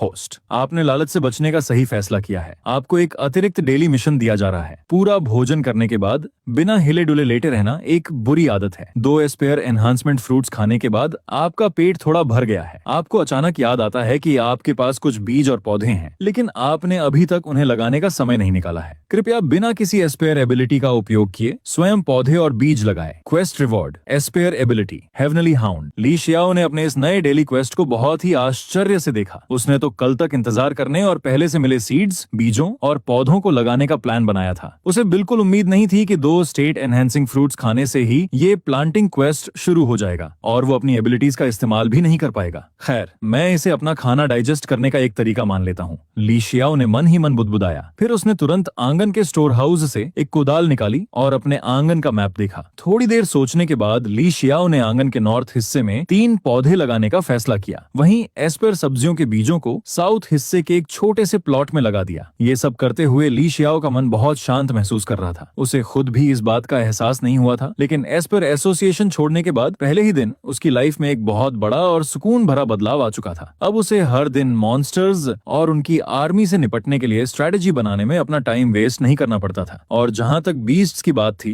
वो अब एस्पर एसोसिएशन की प्रॉब्लम थी, उसकी नहीं। इसी बीच आसमान में अंधेरा छा गया और एक चमकीला चांद चमकने लगा। सिंगचेंग शहर से 100 मील दूर मॉन्स्टर्स का एक बहुत बड़ा जमावड़ा लगा हुआ था। चांदनी रात में एक व्हाइट विंग टाइगर शान से खड़ा था। उसके ठीक बगल में एक 100 फुट लंबा ब्लैक पाइथन कुंडली मारे बैठा था। ये दोनों कोई आम जानवर नहीं थे। ये वही 2 एस टियर बीस्ट किंग्स थे जिन्होंने दिन में ली शियाओ को शिंगचेनक शहर छोड़ते हुए देखा था। इन दोनों बीस्ट किंग्स ने पूरा दिन लगाकर एक भयानक आर्मी तैयार की थी। अनगिनत डरावने बीस्ट्स हर शेप और साइजन के अब वहां इकट्ठा हो चुके थे। अगर कोई उस वक्त आसमान से नीचे देखता तो डर के मारे उसकी रूह कांप जाती। इस भीड़ में मॉन्स्टर्स की गिनती पहले के किसी भी हमले से कहीं ज्यादा थी, हजारों या शायद उससे भी कहीं ज्यादा। अगर कोई उस विशाल आर्मी को देखता तो उसे बस एक घना काला समंदर दिखाई देता जो दूर दूर तक फैला हुआ था। उस विशाल झुंड से कान फाड़ देने वाली भयानक दहाड़ें गूंज रही थीं। उन आवाजों से साफ पता चल रहा था कि उस भीड़ में एस टियर और यहाँ तक कि एस टियर के पावरफुल बीस्ट्स की भी कोई कमी नहीं थी। तभी अचानक एक बेहद खूंखार और डरावनी बाघ की दहाड़ गूंजी और अगले ही पल शोर शराबा करता वो विशाल झुंड एकदम सन्नाटे में डूब गया। सभी मॉन्स्टर्स जमीन पर लेट गए, बिल्कुल शांत। एक टियर 2 बीस्ट किंग के भयानक प्रेशर ने उन्हें इतना डरा दिया था कि वो जरा सा भी डिसरिस्पेक्ट दिखाने की हिम्मत नहीं कर सकते थे। और यहाँ सिर्फ एक नहीं बल्कि 2 टियर 2 बीस्ट किंग्स मौजूद थे। मुझे नहीं पता कि इस बार हमने जो आर्मी इकट्ठा की है वो काफी होगी या नहीं, लेकिन मुझे इतना पता है कि हमें इस मौके का फायदा उठाना ही होगा। भले ही ये ली शियाओ नाम के उस इंसान का बिछाया हुआ जाल हो, हमें ये रिस्क लेना ही पड़ेगा। वरना अगर वो दूसरे एस्पर्स के बीच और पावरफुल हो गया तो एस्पर एसोसिएशन का सफाया करना नामुमकिन हो जाएगा। व्हाइट विंग टाइगर ने एक और भयानक दहाड़ मारी। अगले ही पल उसका विशाल 100 फुट का शरीर हवा में उछल पड़ा। उसके बगल में मौजूद ब्लैक पाइथन भी तेजी से आगे बढ़ा और पूरी आर्मी ने हमला बोल दिया। इस बार उनका मेन टारगेट ठीक वही था जहां एस्पर एसोसिएशन स्थित था, सीधा शिंगचेनक। शिंगचेनक के लिए वो एक खौफनाक रात थी। रास्ते में अनगिनत जंगली बीस्ट उत्पात मचा रहे थे और छोटे शहरों को तबाह करते हुए आगे बढ़ रहे थे। इस हलचल से सभी एस्पर्स अपनी नींद से अचानक जाग गए। दूर से ही इन छोटे शहरों के एस्पर्स जमीन को कांपते हुए महसूस कर सकते थे। सिटी वॉल से बाहर देखने पर उन्हें दूर से एक घना काला बीस्ट्स का झुंड एक खास डायरेक्शन में तेजी से बढ़ता हुआ साफ दिखाई दे रहा था। इन छोटे शहरों के एस्पर्स डर से कांप रहे थे। अगर वो भयानक झुंड उनके शहर की तरफ मुड़ जाता तो पल भर में पूरा शहर नक्शे से मिट जाता। लेकिन किस्मत से वो विनाशकारी झुंड क्वांग शहर को इग्नोर करते हुए उनके पास से गुजर गया। ली शियाओ भी इसी शोर से अपनी नींद से जागा। उसने अपने छोटे से आंगन के बाहर सड़क पर नजर डाली। आधी रात होने के बावजूद सड़क पर पूरी रोशनी थी। कई लोग घबराहट में क्वांग शहर की दीवारों की तरफ दौड़ रहे थे। ली शियाओ महसूस कर सकता था कि दीवारों की तरफ जा रहे इन सभी लोगों की एस्पेयर एनर्जी में उतार चढ़ाव हो रहा था। सड़कों पर हो रही इस हलचल को देखकर भी ली शियाओ के चेहरे पर कोई एक्सप्रेशन नहीं बदला। उसके मन में पहले से ही एक हल्का सा आइडिया था कि क्या हो रहा है। अगले ही पल वो अपने आंगन से टेलीपोर्ट हुआ और सीधा सिटी वॉल के ऊपर प्रकट हो गया। इस वक्त दीवार पर पहले से कहीं ज्यादा एस्पर्स मौजूद थे। ऐसा लग रहा था मानो क्वांग शहर की पूरी कॉम्बैट फोर्स वहीं जमा हो गई हो। ली शियाओ ने भीड़ में तुरंत चेन शुआन को पहचान लिया। चेन शुआन का चेहरा बहुत सीरियस था। क्वांग शहर का गार्डियन एस्पर होने के नाते उसे जाहिर तौर पर आज रात होने वाले इस बीस्ट राइट के बारे में पता था। इस हमले को सबसे पहले येन शहर ने नोटिस किया था, जो क्यांग के ही साइजेस का है और वहां से लगभग 30 किलोमीटर वेस्ट में है। जैसे ही उन्हें इस बीस्ट वेव का पता चला, यान शहर ने तुरंत बाकी शहरों को वार्निंग मैसेज भेज दिया था। क्या हुआ, कोई नया बीस्ट होड़ आया है क्या? ली शियाओ की आवाज अचानक बगल से आई, जिससे चेन शुआन अपने गहरे ख्यालों से बाहर आ गया। ली शियाओ का सवाल सुनकर चेन शुआन ने सिर हिलाया और गंभीर आवाज में बोला, हाँ, एक झुंड है, लेकिन छांग उनका मेन टारगेट नहीं है। हमारे यहाँ सिर्फ कुछ भटके हुए बीस्ट्स दिखाई दे रहे हैं। इस झुंड का मेन टारगेट सिंगचेंग लग रहा है। चेन शुआन ने ली शियाओ की तरफ देखते हुए आगे कहा, यान शहर से मिली खबर के अनुसार ये झुंड पहले देखे गए किसी भी हमले से कहीं ज्यादा भयानक है। यहाँ तक कि शिंगचेंग,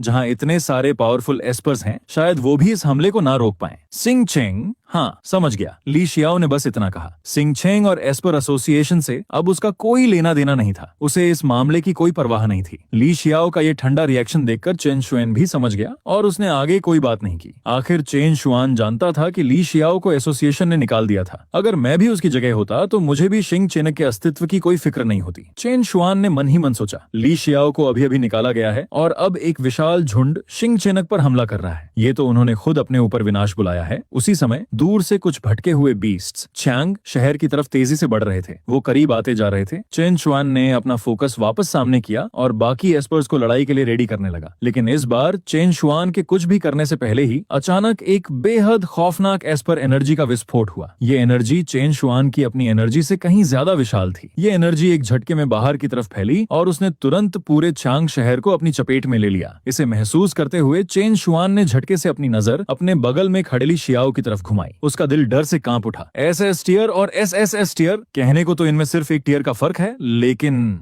इस बार उसने ली शियाओ की एस्पर एनर्जी की असली दहशत को महसूस किया। इतने पास से देखने पर चेन शुएन को अचानक एहसास हुआ कि अगर उसके जैसा एसएस टियर एस्पेयर कभी ली शियाओ से लड़े तो वो शायद उसका एक भी वार ना झेल पाए और आसानी से मारा जाए। क्या यही एक एसएसएस टियर एस्पेयर की असली पावर है? चेन शुआन पूरी तरह खौफ में था, लेकिन उसे ये नहीं पता था कि आज का ली शियाओ अब कोई नॉर्मल एसएसएस टियर एस्पेयर नहीं रह गया था। उसकी पावर एक आम एसएसएस टियर से कहीं ज्यादा बढ़ चुकी थी। ऊपर से उसने अभी अभी 2 पावर बूस्टिंग फ्रूट्स खाए थे, जिससे ली शियाओ की ताकत एक बिल्कुल नए लेवल पर पहुंच गई थी। इस वक्त अगर ली शियाओ अकेले 2 या 3 बीस्ट किंग्स का भी सामना करे तो वो शायद उन सभी को बड़ी आसानी से खत्म कर सकता था। इसी बीच सिटी वॉल्स से लगभग 1 किलोमीटर 1000 मीटर दूर जो बीस्ट्स शहर की तरफ बढ़ रहे थे वो अचानक अपनी जगह पर जम गए। ली शियाओ के उस भयानक प्रेशर के नीचे बिना किसी वार्निंग के उन मॉन्स्टर्स के शरीर हवा में ही बुरी तरह फट गए। उनकी एक हड्डी तक नहीं बची। चेन शुआन ये खौफनाक नजारा देखता रह गया। उसकी पलकें बेतहाशा फड़क रही थीं। सिटी वॉल पर मौजूद बाकी एस्पर्स जो जानवरों से लड़ने के लिए बाहर जाने की तैयारी कर रहे थे वो भी सदमे में जम गए। उनमें से कुछ का तो एक पैर दीवार से नीचे हवा में लटका हुआ था और वो पूरी तरह कंफ्यूजन में थे कि अब नीचे कूदें या नहीं।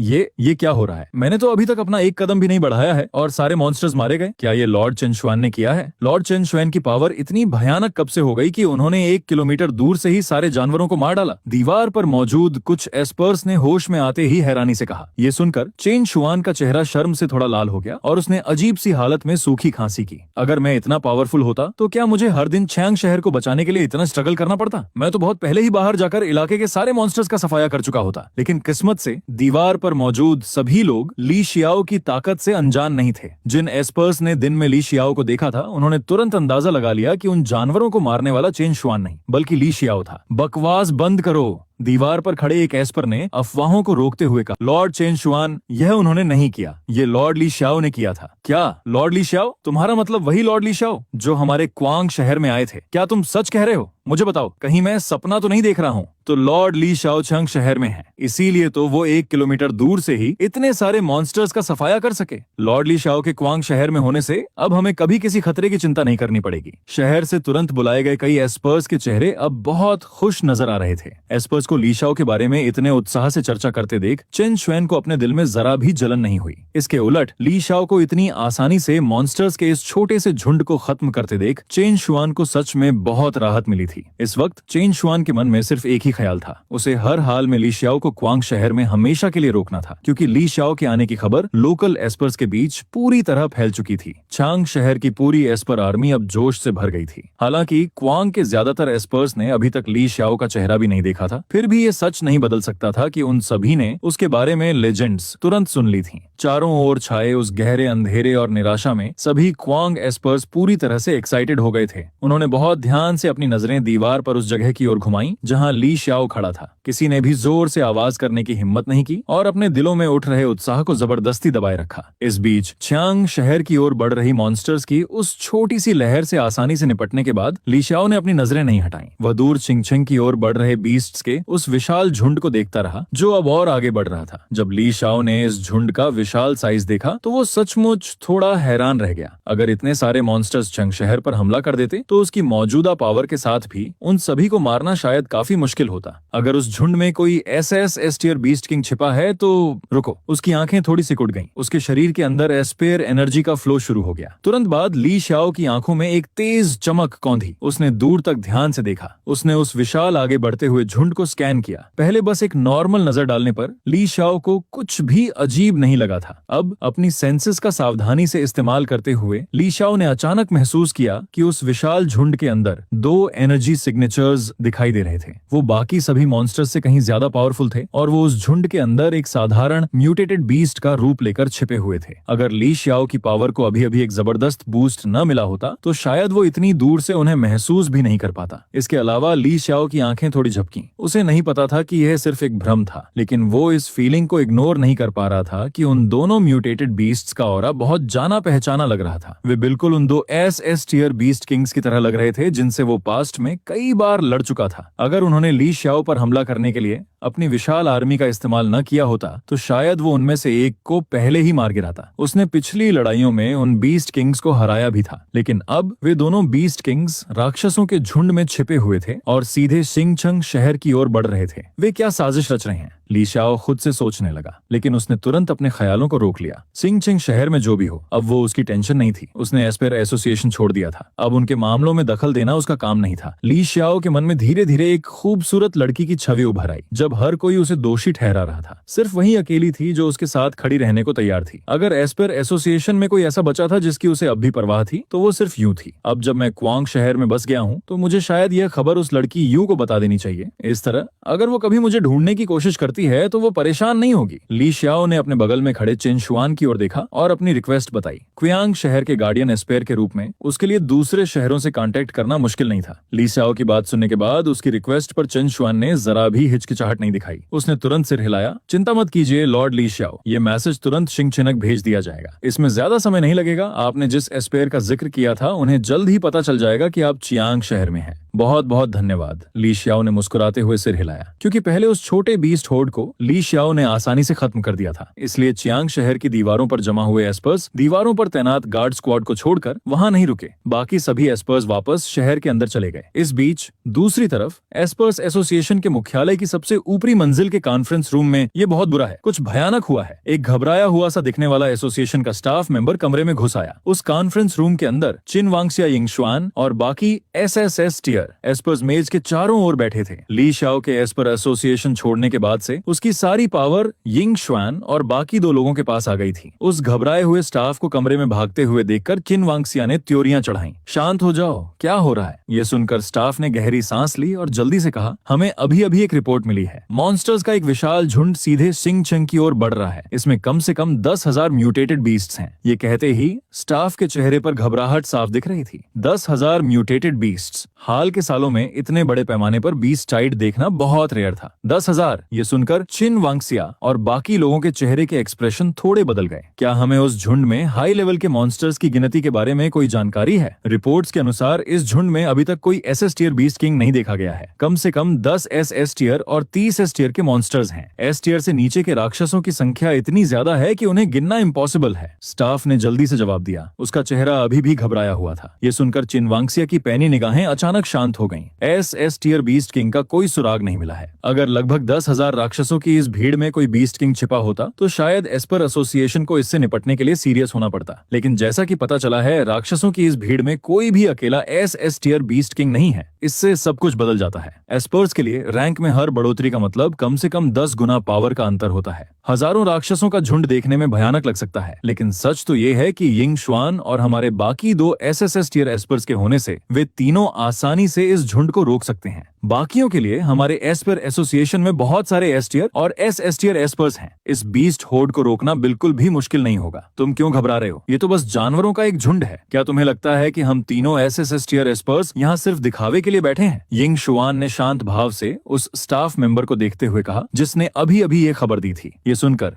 स्टाफ की शुरुआती टेंशन कम हो गई। यह बात समझ में आती है, भले ही ली शाओ को एस्पर एसोसिएशन से निकाल दिया गया हो, एसोसिएशन में अभी भी 3 एसएसएस टियर एस्पर्स मौजूद हैं। इस बीस्ट टाइड को रोकना तो बहुत आसान होना चाहिए, है ना? ये बिल्कुल सही मौका है। ली शाओ को एसोसिएशन से निकाले जाने की खबर छोटे शहरों में फैल चुकी है और कुछ लोगों ने इसकी आलोचना भी की है। उन्हें शक है कि हम कमजोर पड़ गए हैं, लेकिन इस बीस्ट टाइड के आने पर हम उन छोटे शहरों में सभी को यह दिखाना चाहते हैं कि ली शाओ के बिना भी एस्पर एसोसिएशन आसानी से इस लहर को कुचल सकता है। इस बार हम न सिर्फ इस लहर को खदेड़ेंगे बल्कि इसके खिलाफ पूरी लड़ाई का लाइव स्ट्रीम भी करेंगे। ये सोचते हुए चिन वांगसिया अचानक कॉन्फ्रेंस टेबल से उठ खड़ी हुई। उन्होंने बोलना शुरू किया, इस लड़ाई का लाइव स्ट्रीम करके हम सभी को दिखाएंगे कि ली शाओ के बिना भी एस्पर एसोसिएशन के लिए इस हमले से निपटना पहले से भी आसान है। उनके शब्द खत्म होते ही चिन वांगसिया की निगाह यिंग चुएन और बाकी दो पर पड़ी, क्योंकि वे तीनों अब एसएसएस टियर के एस्पर्स थे। हाल ही में शिंग चेनक के आसपास बहुत कम ही बीस्ट टाइड्स दिखाई दे रही थीं, और जब भी दिखाई देती थीं, ली शाओ अकेले ही उनसे निपट लेता था। वो यिंग शुआन और दूसरों को लड़ने का मौका ही नहीं देता था। लेकिन इस बार बात अलग है। ली शाओ के दखल के बिना जब ये लहर आएगी तो एस्पर एसोसिएशन सबको दिखाएगा कि उनके एसएसएस टियर एस्पर्स ली शाओ से कम नहीं है। यिंग शुआन और बाकी दो की ताकत ली शाओ से कहीं ज्यादा होगी। ये सुनकर यिंग शुआन और बाकी दो की आंखों में एक्साइटमेंट की चमक आ गई। वे चिन वांगसिया के इरादे समझ गए थे। प्रेसिडेंट, चिंता मत कीजिए, इस बार हम तीनों एक शानदार जीत हासिल करके सबको संतोषजनक जवाब देंगे। तुम्हारे शब्दों से मुझे बहुत सुकून मिला है। चिन वांगसिया जोर से हंसे बिना नहीं रह सकी। चिन वांगसिया की नजरों में भले ही यिंग शुआन और बाकी लोग अभी अभी एसएसएस टियर में आए थे और उनकी ताकत ली शाओ से थोड़ी कमजोर हो सकती थी, लेकिन चूंकि वे सभी एसएसएस टियर में थे इसलिए पावर का अंतर बहुत कम था। यिंग शाओ की टीम के 3 लोगों की गिनती उस अंतर को आसानी से भरने के लिए काफी थी। ठीक है, क्या हमने कंफर्म कर लिया है कि बेस टाइड हमारे शहर कब पहुंचेगी? जैसे कुछ याद करते हुए चिन वांगसिया ने पूछा।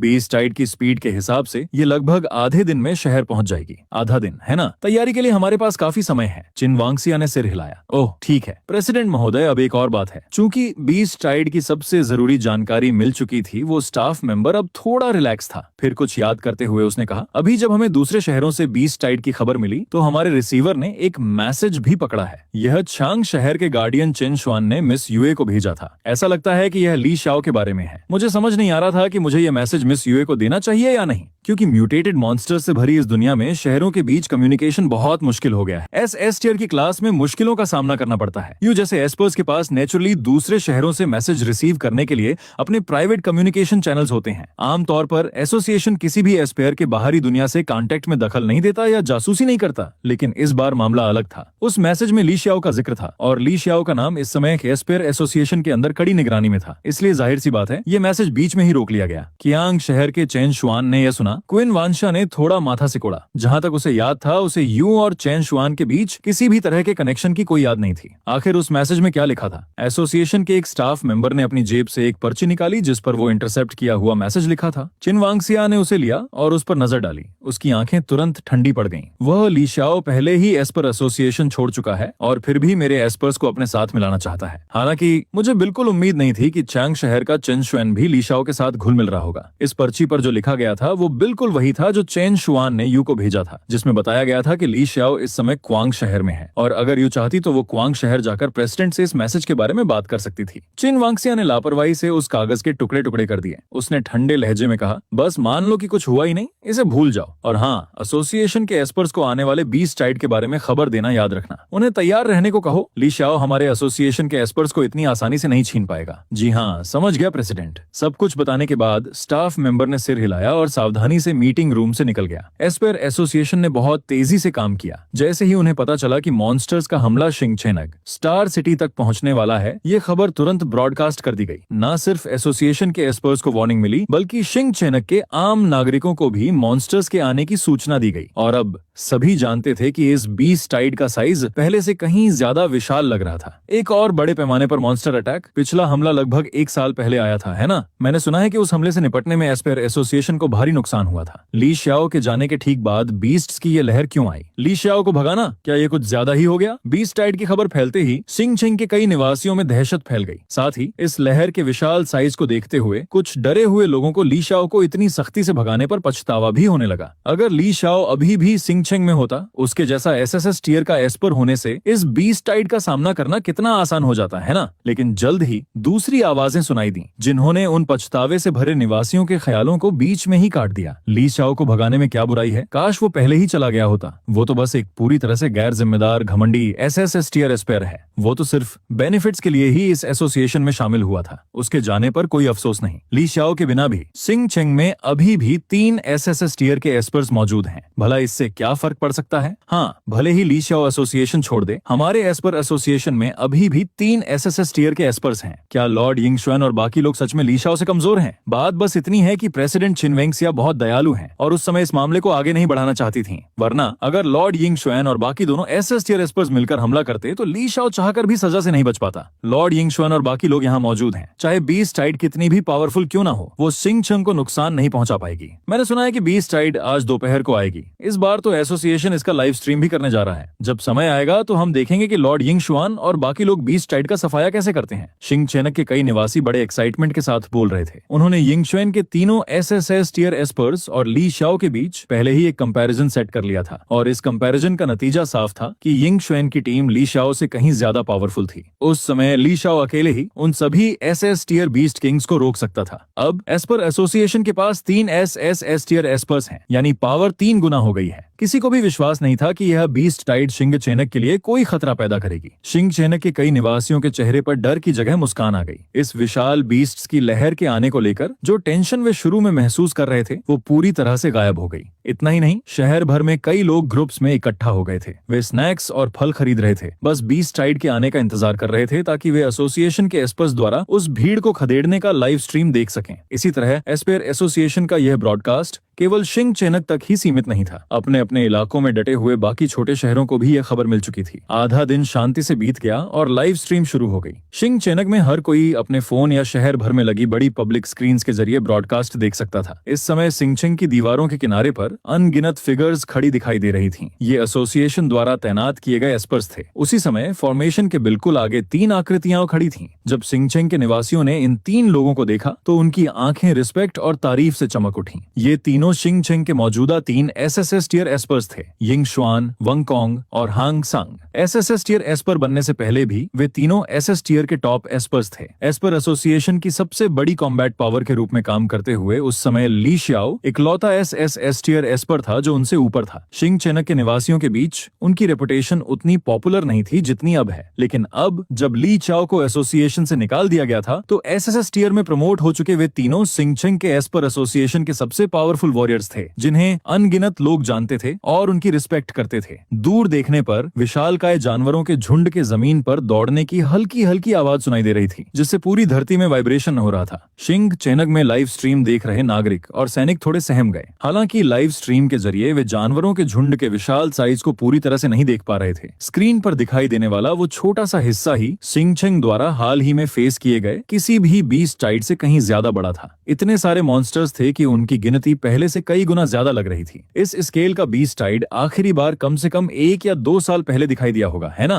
पिछली बार जब मॉन्स्टर्स ने इस तरह का हमला किया था तब चिंगचेंग को भी काफी नुकसान हुआ था। क्या लॉर्ड यिंगशुआन और बाकी लोग इसे संभाल पाएंगे? चिंगचेंग के कई निवासियों के मन में यह सवाल उठ रहा था, लेकिन जल्द ही जब उन्होंने लाइव स्ट्रीम पर यिंगशुआन और बाकी 2 लोगों को शहर की दीवार पर शांत भाव से खड़े देखा तो उनकी शुरुआती घबराहट पूरी तरह दूर हो गई। यिंगशुआन और बाकी 2 एसएस टियर एस्पर्स की आंखों में डर का कोई नामो निशान नहीं था। सच तो ये था कि हालांकि इस बीस्ट टाइड का स्केल बहुत बड़ा था, लेकिन दूर से भी यिंगशुआन और बाकी 2 एसएस टियर एस्पर्स इस लहर की असली पावर को महसूस कर सकते थे। दूसरे शहरों से मिली खबरों की तरह ही यहाँ कोई एसएस टियर बीस्ट किंग मौजूद नहीं था। जब तक कोई एसएस टियर बीस्ट किंग सामने नहीं आता तब तक एसएस टियर से नीचे का कोई भी मॉन्स्टर उनके सामने ज्यादा तबाही नहीं मचा सकता था। इसके अलावा अगर कोई एसएस टियर बीस्ट किंग सच में सामने आ भी जाता तो उन तीनों के एसएस टियर एस्पर्स होने के कारण वे आसानी से उसका सामना कर सकते थे। दूर से आ रही जमीन की वो कंपन तेजी से बढ़ती गई।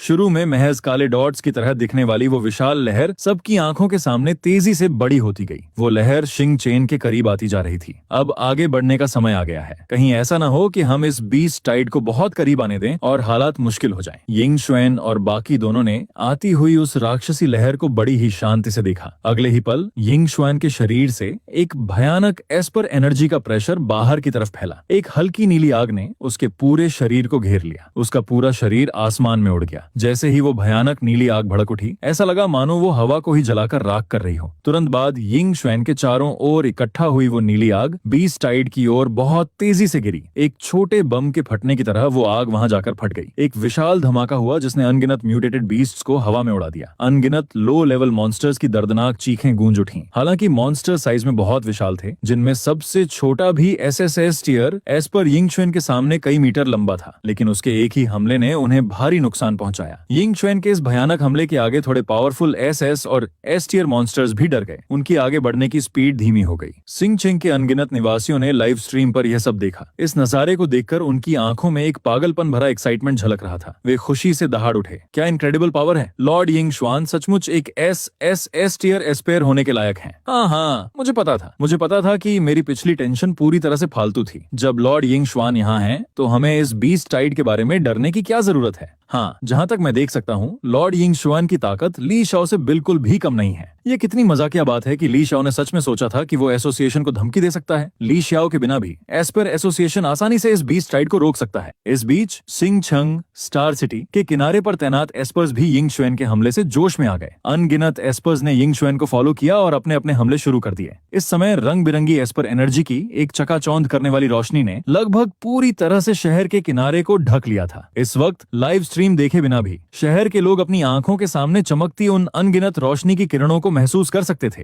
कुछ देर बाद वो चकाचौंध करने वाली रंग बिरंगी किरणें शांत हुईं। रोशनी आखिरकार थम गई। यिंग श्वेन और बाकी दो एसएसएस टियर एस्पर्स के लीडरशिप में सभी एस्पर्स शहर की दीवारों से बाहर निकलकर इस बीस्ट टाइड का सामना करने के लिए आगे बढ़े। एसोसिएशन के एस्पर्स ने पूरी तरह से अपना दबदबा कायम कर लिया था। बीस्ट टाइड शहर से 1 किलोमीटर की दूरी तक भी नहीं पहुंच पाई और एसोसिएशन के एस्पर्स ने उनका सफाया करना शुरू कर दिया। अनगिनत मॉन्स्टर्स की दर्दनाक दहाड़ें गूंज उठीं। उस बीस्ट टाइड के अंदर से कई पावरफुल मॉन्स्टर्स बाहर निकले और एस्पर एसोसिएशन की डिफेंस लाइन को जबरदस्ती तोड़ने की कोशिश करने लगे। लेकिन बदकिस्मती से एस्पर्स की साइड भी उनका मुकाबला करने के लिए एस टियर एस्पर्स की कोई कमी नहीं थी। कुछ मॉन्स्टर्स ने डिफेंस लाइन को तोड़ने की बेकार कोशिश की। भले ही यिंग शुआन और बाकी दो एस टियर एस्पर्स को उनसे निपटने का टाइम न मिला हो, लेकिन बाकी बचे एस टियर एस्पर्स ने उन मॉन्स्टर्स को वहीं रोक दिया। एस्पर्स के इस दबदबे को देखकर शिंगचेन के निवासी और भी ज्यादा एक्साइटेड हो गए। लेकिन किसी ने इस बात पर ध्यान नहीं दिया कि उस विशाल जानवरों की लहर के ठीक पीछे दो मॉन्स्टर्स बहुत ही अजीब हरकतें कर रहे थे। बहुत अजीब बात थी, वो दूसरे जानवरों की तरह पागलों की तरह आगे नहीं बढ़ रहे थे।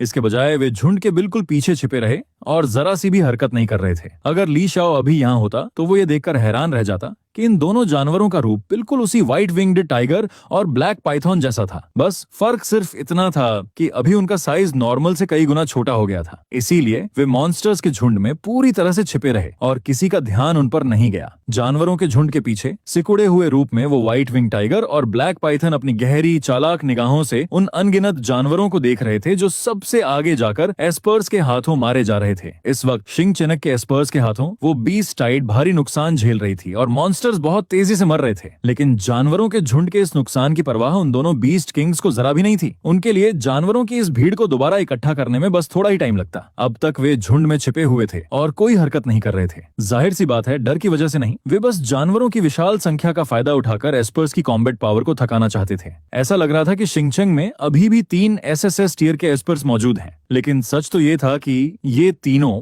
एस टियर एस्पर्स उन 2 बीस्ट किंग्स के सामने कुछ भी नहीं थे। वे अभी अभी एस टियर में पहुंचे थे। शायद उन्होंने अभी तक अपनी एस्पर्स एबिलिटीज पर पूरी तरह से कंट्रोल भी हासिल नहीं किया था। उनसे डरना तो दूर, उनका जिक्र करना भी बेकार था। सिर्फ ली शाओ ही वो इकलौता इंसान था जिससे वे सच में खौफ खाते थे। अगर सालों पहले ली शाओ वहां ना होता तो वे बीस्ट टाइड भेजकर सिंगचेंग को पूरी तरह से तबाह कर चुके होते। उस समय ली शाओ के कारण ही वो हार गए थे। उसने अकेले ही पूरी बीस्ट टाइड को रोक लिया था। यहाँ तक कि जब कई बीस्ट किंग्स ने मिलकर भी उस पर हमला किया तब भी वे उसे हरा नहीं पाए। आज भी कई बीस्ट किंग्स सिंगचेंग नाम के इस मांस के टुकड़े को पूरी तरह से छोड़कर कहीं और जा चुके हैं। सिर्फ वे दोनों ही इस जगह पर नजर गड़ाए बैठे थे और अब ऐसा लग रहा था कि ली शाओ नाम का वो इंसान सचमुच चला गया है। व्हाइट विंग टाइगर और ब्लैक पाइथन की आंखों में एक चालाक चमक दिखाई दी। ये बीस्ट टाइड काफी समय से सिंगचेंग के सामने मौजूद है। कायदे से अगर ली शाओ कोई कदम उठाना चाहता तो वो अब तक हमें रोकने के लिए हमला कर चुका होता, लेकिन ली शाओ अभी तक नहीं आया था। उन्हें ली शाओ के ऑरा का जरा सा भी एहसास नहीं हो रहा था। इसका सिर्फ एक ही मतलब हो सकता था, ली शाओ सचमुच शिंगचंग में नहीं था। वह इस जगह को छोड़कर जा चुका था। कम से कम वो जल्द ही वापस नहीं आने वाला था। उनके लिए हमला करने का यही सबसे बेहतरीन मौका था। भले ही वे शिंगचंग को एक ही झटके में तबाह न कर सकें, लेकिन वहां भारी तबाही मचाना बिल्कुल भी इम्पॉसिबल नहीं था। व्हाइट विंग टाइगर, जिसका शरीर पहले जानवरों के झुंड के पीछे सिकुड़ा हुआ था, धीरे धीरे सीधा खड़ा हो गया। उसकी खूंखार बाघ जैसी आंखों ने झुंड के सबसे आगे लड़ रहे एस्पर्स पर एक नजर डाली और फिर ब्लैक पाइथन को देखा। अब हमारी बारी है। ब्लैक पाइथन ने अपना सिर हल्का सा हिलाया। उसकी खड़ी पुतलियां यिंग शुआन और बाकी दो एस टियर एस्पर्स को घूर रही थीं, जो झुंड के आगे तबाही मचा रहे थे। उसकी सांप जैसी जीभ बाहर निकली, जिससे एक खौफनाक ठंडक का एहसास हुआ। इससे पहले ये चेक करने के लिए कि ली शाओ अभी भी शिंगचंग में है या नहीं, इन एस्पर्स ने हमारे सामने ही हमारे कई मॉन्स्टर्स को मार डाला। अब हमारी बारी है। आज हम इन लोगों को मार डालेंगे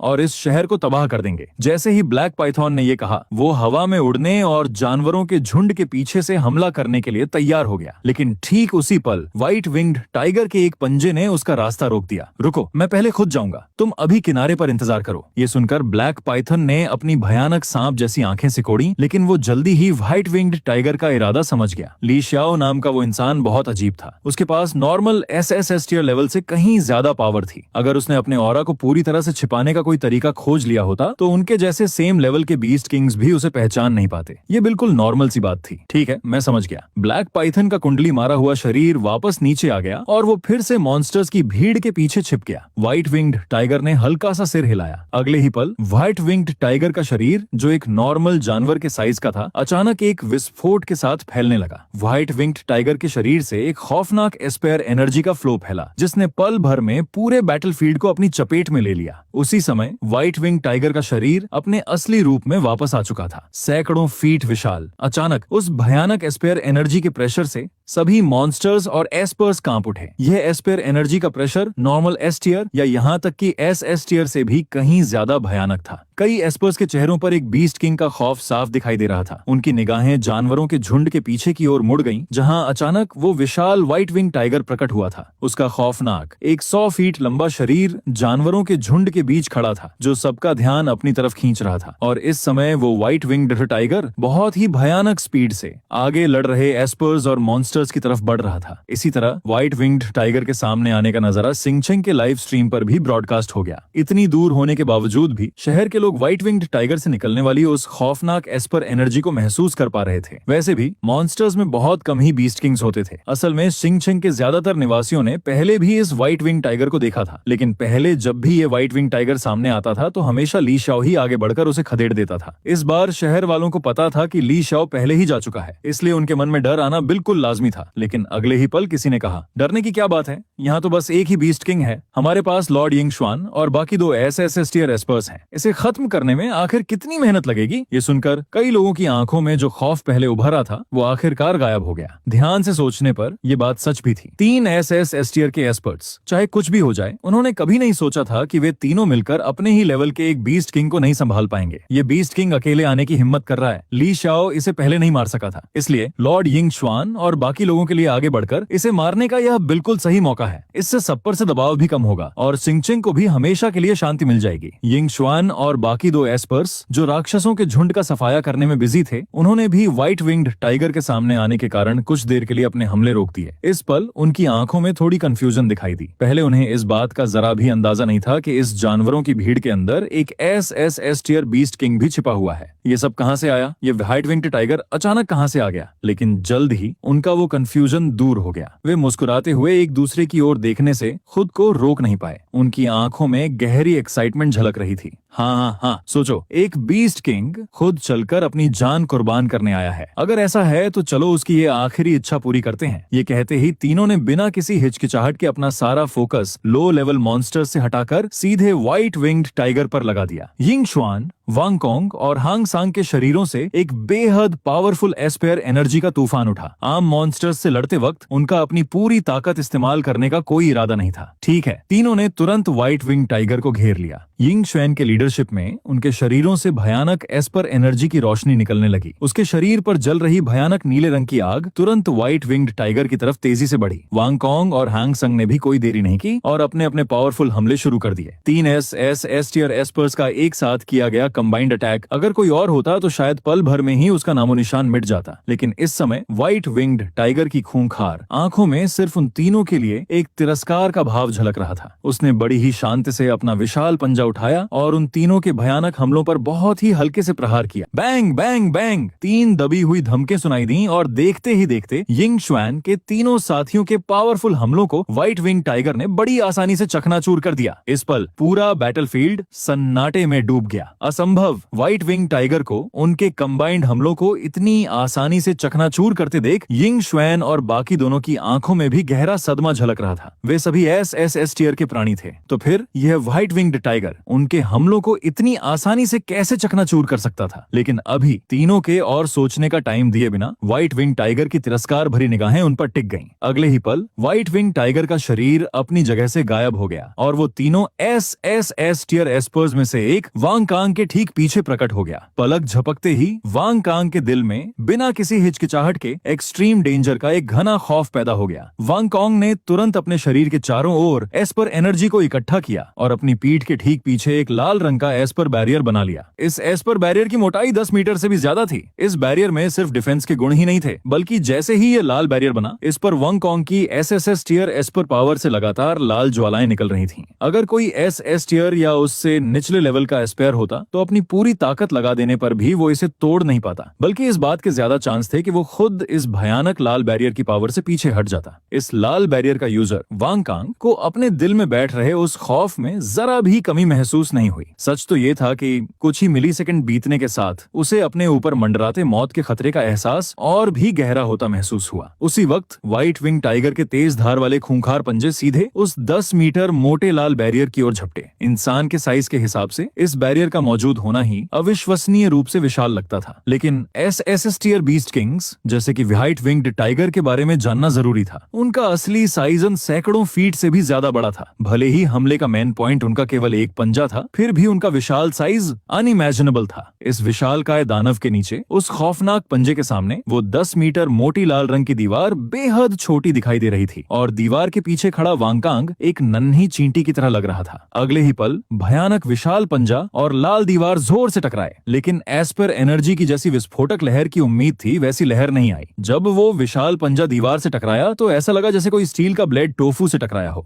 भले ही स्टील के ब्लेड के नीचे टोफू बहुत मोटा था, फिर भी उसमें रेजिस्टेंस करने की कोई ताकत नहीं थी और वो आसानी से बीच से कट गया। ये लाल दीवार भी बिल्कुल वैसी ही थी। उस भयानक विशाल पंजे ने बड़ी आसानी से लाल दीवार में गहरे निशान बना दिए और चुपचाप उसकी 10 मीटर मोटाई को चीर दिया। जो एक लंबी और धीमी हरकत लग रही थी वो असल में 1 सेकंड से भी कम टाइम में हो गई थी। व्हाइट विंग टाइगर का विशाल पंजा लाल दीवार को तोड़कर वांग कांग की ओर तेजी से बढ़ रहा था, लेकिन कम से कम एस टियर एस्पर वांग कांग ने आखिरकार इस पल में रिएक्ट करने में कामयाबी हासिल कर ही ली। जैसे ही व्हाइट विंग्ड टाइगर के विशाल पंजे ने उसके बनाए हुए बैरियर को चीरा, वांग कांग के शरीर से आखिरकार क्रिम्सन एस्पर एनर्जी का एक बड़ा विस्फोट हुआ। अपने शरीर को हिलाकर उसने अपनी पोजीशन को जबरदस्ती बदल लिया, लेकिन फिर भी व्हाइट विंग्ड टाइगर के विशाल पंजे के चारों ओर लिपटी एस्पर एनर्जी के प्रेशर ने वेंगकांग का चेहरा पीला कर दिया था। अगर उसका रिएक्शन 1 सेकंड के अंश जितना भी धीमा होता तो व्हाइट विंग्ड टाइगर के पंजे उसके पूरे शरीर को 2 टुकड़ों में काट देते। ली शाओ सच में इतने लंबे समय से ऐसे खौफनाक दानवों का सामना कर रहा था। क्या उन्होंने ये नहीं कहा था कि एस टियर के प्राणियों की पावर में इतना बड़ा अंतर नहीं होता? दूसरी ओर यिंग शुआन और हैंगसेंग के चेहरे भी डर से डिस्टॉर्ट हो गए थे। हालांकि अभी अभी व्हाइट विंग टाइगर के हमले का निशाना वे नहीं थे। तीनों ही हाल ही में एस टियर के एस्पर्स बने थे, इसलिए उनकी पावर लगभग एक बराबर थी। अभी अभी व्हाइट विंग टाइगर के हमले का सामना करते हुए वांग कांग बाल बाल बचा था। अगर उसकी जगह वे होते तो शायद उनका हाल भी वांग कांग से बेहतर नहीं होता। एक पल के लिए व्हाइट विंग्ड टाइगर के सिर्फ एक हमले की वजह से घटना स्थल पर मौजूद तीनों एस टियर एस्पर्स अपनी जगह पर जम गए थे। उनमें हिलने तक की हिम्मत नहीं थी। लेकिन यिंग शुआन के तीनों एस टियर एस्पर्स के अलावा किसी और ने उस मौत के खतरे पर ध्यान नहीं दिया जो अभी अभी उनके सामने से गुजरा था। खास तौर पर हिंगचेंग के निवासियों के लिए जो आम लोग थे, उन्होंने केवल अपने एस्पर एसोसिएशन के 3 एस टियर एस्पर्स को white winged tiger beast king से कुछ पल तक लड़ने के बाद इधर उधर बिखरते हुए देखा, जो उस खौफनाक खतरे से पूरी तरह अनजान थे। शिंग चेनक के कई निवासियों की आंखों में कंफ्यूजन पैदा होना लाजमी था। सब कॉन्शियसली रूप से कई लोग अभी भी इस सोच पर कायम थे कि 2 मुट्ठियां 4 हाथों को नहीं हरा सकती। हालांकि एस्पर्स आम लोगों की तुलना में कहीं ज्यादा पावरफुल थे, लेकिन अगर वे सेम लेवल के एस्पर्स हों तो एक इंसान कितना भी ताकतवर क्यों ना हो, वो सेम लेवल के 2 एस्पर्स से लड़ नहीं सकता, है ना? और अब जब सेम लेवल के 3 एस्पर्स मौजूद हैं तो लॉर्ड यिंग शुआन और बाकी लोग क्यों नहीं हिल रहे हैं? अभी अभी एक बीस्ट किंग लॉर्ड यिंगशुएन और बाकी लोगों की ताकत को चुनौती देने आया है। अगर वे एक साथ मिलकर हमला करेंगे तो यह बीस्ट किंग पक्का जिंदा नहीं बचेगा। लॉर्ड यिंगशुआन, जल्दी करो और उस बीस्ट किंग को मार डालो। हमारे सिंगछिंग शहर का नाम रोशन करो। निवासियों ने जोश में आकर चिल्लाया, मानो वे अपनी आवाज़ें इतनी तेज करना चाहते हो कि यिंगशुएन और बाकी दोनों उन्हें सुन सकें। यिंगशुआन, तुम तीनों यहाँ क्यों खड़े हो? जल्दी करो और हमला करो, उस बीस्ट किंग का खात्मा करो। उसी वक्त सिंगछिंग के किनारे शहर की दीवारों के ऊपर से सिचुएशन पर नजर रख रहे चिनवांगसिया भी यिंगशुएन की टीम को अचानक लड़ते झगड़ते देखकर एक पल के लिए हैरान रह गए। फिर उन्होंने तुरंत चिल्लाकर कहा, लेकिन ये शब्द सुनकर यिंगशुएन की टीम के माथे से पसीना टपकने लगा। उनका पहले वाला कॉन्फिडेंस और शांति अब पूरी तरह गायब हो चुकी थी। बीस्ट किंग की असली ताकत उनकी उम्मीदों से कहीं ज्यादा थी। इस पल भी तीनों के दिलों में पछतावे की एक झलक साफ उभर आई। उन्हें बीस्ट किंग को मारने के अपने बड़े बड़े दावों पर पछतावा हुआ और उन्हें चिनवांगसिया के साथ मिलकर ली शाओ को एस्पर एसोसिएशन से बाहर निकालने की साजिश रचने पर भी बहुत पछतावा हुआ। अगर ली शाओ अभी भी यहाँ होता तो क्या उन्हें इस बीस्ट किंग का सामना खुद करना पड़ता? बदकिस्मती से अब पछताने का कोई फायदा नहीं था। व्हाइट विंग टाइगर की नजरें यिंगशुएन पर पूरी तरह से फोकस हो चुकी थीं। ये टीम थी, इसका उन्हें जाने देने का कोई इरादा नहीं था। व्हाइट विंग्ड टाइगर की खूंखार निगाहें उन पर टिकी हुई साफ महसूस हो रही थीं। यिंगशुएन के तीनों साथियों के चेहरे के एक्सप्रेशन बार बार बदल रहे थे, लेकिन अब वे समझ गए थे कि पछताने का कोई टाइम नहीं है। तीनों ने एक दूसरे को घूर कर देखा और दांत पीसते हुए कहा, भले ही ये बीस्ट किंग ताकतवर हो, लेकिन हम तीन हैं। हम किससे डरते हैं? चाहे वह कितना भी पावरफुल क्यों ना हो, क्या वो सेम लेवल के 3 एस्पर से ज्यादा पावरफुल हो सकता है? इस विचार के साथ यिंगशुआन के तीनों साथियों के डरे हुए एक्सप्रेशन आखिरकार कुछ हद तक सुधर गए। तीनों ने व्हाइट विंग टाइगर को ठंडी निगाहों से देखा। आज हम तीनों तुम्हें जरूर मार डालेंगे, तुम्हारे हाथों मारे गए इंसानों का बदला लेने के लिए। उनके ये शब्द कहते ही तीनों के चारों ओर एक बार फिर भयानक एस्पेयर एनर्जी की लहरें उठने लगीं। जवाब में व्हाइट विंग्ड टाइगर की आंखों में उनके लिए नफरत और भी गहरी हो गई। मुझे मार डालोगे? तुम्हें लगता है कि तुम तीनों इसके लायक हो? अगर ली शाओ नाम का वो इंसान बाहर आ जाए तो शायद कोई उम्मीद भी हो। व्हाइट विंग्ड टाइगर की खूनी और मजाक उड़ाने वाली आवाज सुनकर यिंगशुएन के तीनों साथियों के चेहरे और भी ज्यादा सीरियस हो गए। यह व्हाइट विंग टाइगर उनके सामने बेहद शांत भाव से खड़ा था, लेकिन उसके कहे अनुसार तीनों मिलकर भी अकेले ली शाओ का मुकाबला नहीं कर सकते थे। यिंगशुएन के तीनों साथियों की आंखों से एक किलर इंटेंट झलक रहा था। एक धीमी सी दहाड़ के साथ तीनों तुरंत व्हाइट विंग टाइगर की ओर दौड़ पड़े। यिंगशुएन के तीनों साथियों की इस हरकत को देखकर अनगिनत लोग, चाहे वे बीस्टाइड बैटलफील्ड में मौजूद एस्पर्स हों या शिंगछिंग के आम नागरिक, इस समय बेहद एक्साइटेड हो उठे। व्हाइट विंग टाइगर और यिंगशुएन के तीनों साथियों के बीच 4 पावरफुल एसएस टियर प्राणियों की एस्पेयर एनर्जी आपस में टकराई, जिससे बैटलफील्ड का सेंटर पूरी तरह से खाली हो गया। 4 एसएस टियर एस्पर्स और बीस्ट किंग के बीच की इस लड़ाई को महसूस करने वाले सभी लोग, चाहे वे मॉन्स्टर्स हों या एस्पर्स, इस भयानक लड़ाई में फंसने से बचने के लिए अपनी अपनी ताकत के अनुसार तेजी से पीछे हट गए। इस लड़ाई के झटके ही लो लेवल एस्पर्स के आसानी से टुकड़े टुकड़े कर सकते थे और अभी बीस्टाइड बैटलफील्ड के बाहर अनगिनत एस्पर्स और सिंगछिंग के निवासी जयकारे लगा रहे थे और जैसा कि उम्मीद थी यिंगशुएन की टीम को सपोर्ट कर रहे थे। लॉर्ड यिंगशुआन और बाकी लोगों के यहाँ होने से एक बीस्ट किंग भी हमारे शिंगछिंग के 1 इंच जमीन पर भी कब्जा नहीं कर सकता। हाँ, ली शाओ के बिना भी लॉर्ड यिंगशुआन और बाकी लोग बीस्ट किंग को शहर के बाहर ही रोक सकते हैं। लिव स्ट्रीम पर लड़ाई देखते हुए सिंगछिंग के कई निवासी जोर से हंसे। आम लोगों की लिमिटेड नजरों के कारण वे यिंगशुएन की टीम की असली हालत पर बिल्कुल ध्यान नहीं दे पाए। व्हाइट विंग्ड टाइगर से कुछ ही पल लड़ने के बावजूद उनके चेहरे पसीने से तरबतर हो चुके थे। उनकी एस्पेयर एनर्जी के हद से ज्यादा यूज के कारण उनका रंग भी पीला पड़ गया था। दूसरी ओर व्हाइट विंग्ड टाइगर को देखें, भले ही वो अकेला बीस्ट किंग था, लेकिन वो शुरू से आखिर तक पूरी तरह से रिलैक्स दिखाई दे रहा था। वे सभी एसएस टियर के प्राणी थे, लेकिन व्हाइट विंग्ड टाइगर यिंगशुआन की टीम से बिल्कुल अलग ही लेवल का प्राणी लग रहा था। इतनी सी ताकत के साथ तुम खुद को एसएस टियर का प्राणी कहते हो? और ठीक उसी वक्त व्हाइट विंग्ड टाइगर की खूंखार आंखें चौड़ी हो गईं। उसने अपने डरावने पंजे उठाए और उन्हें यिंगशुआन और बाकी दोनों की ओर जोर से पटका। उसी समय व्हाइट विंग टाइगर के चारों ओर एस्पर एनर्जी का प्रेशर बेतहाशा बढ़ गया, जिससे यिंगशुएन के तीनों साथी बुरी तरह घिर गए। चारों ओर मौत का गहरा खतरा छा गया। यिंगशुएन के तीनों साथियों के चेहरे के एक्सप्रेशन एकदम बदल गए। वे पीछे हटना चाहते थे,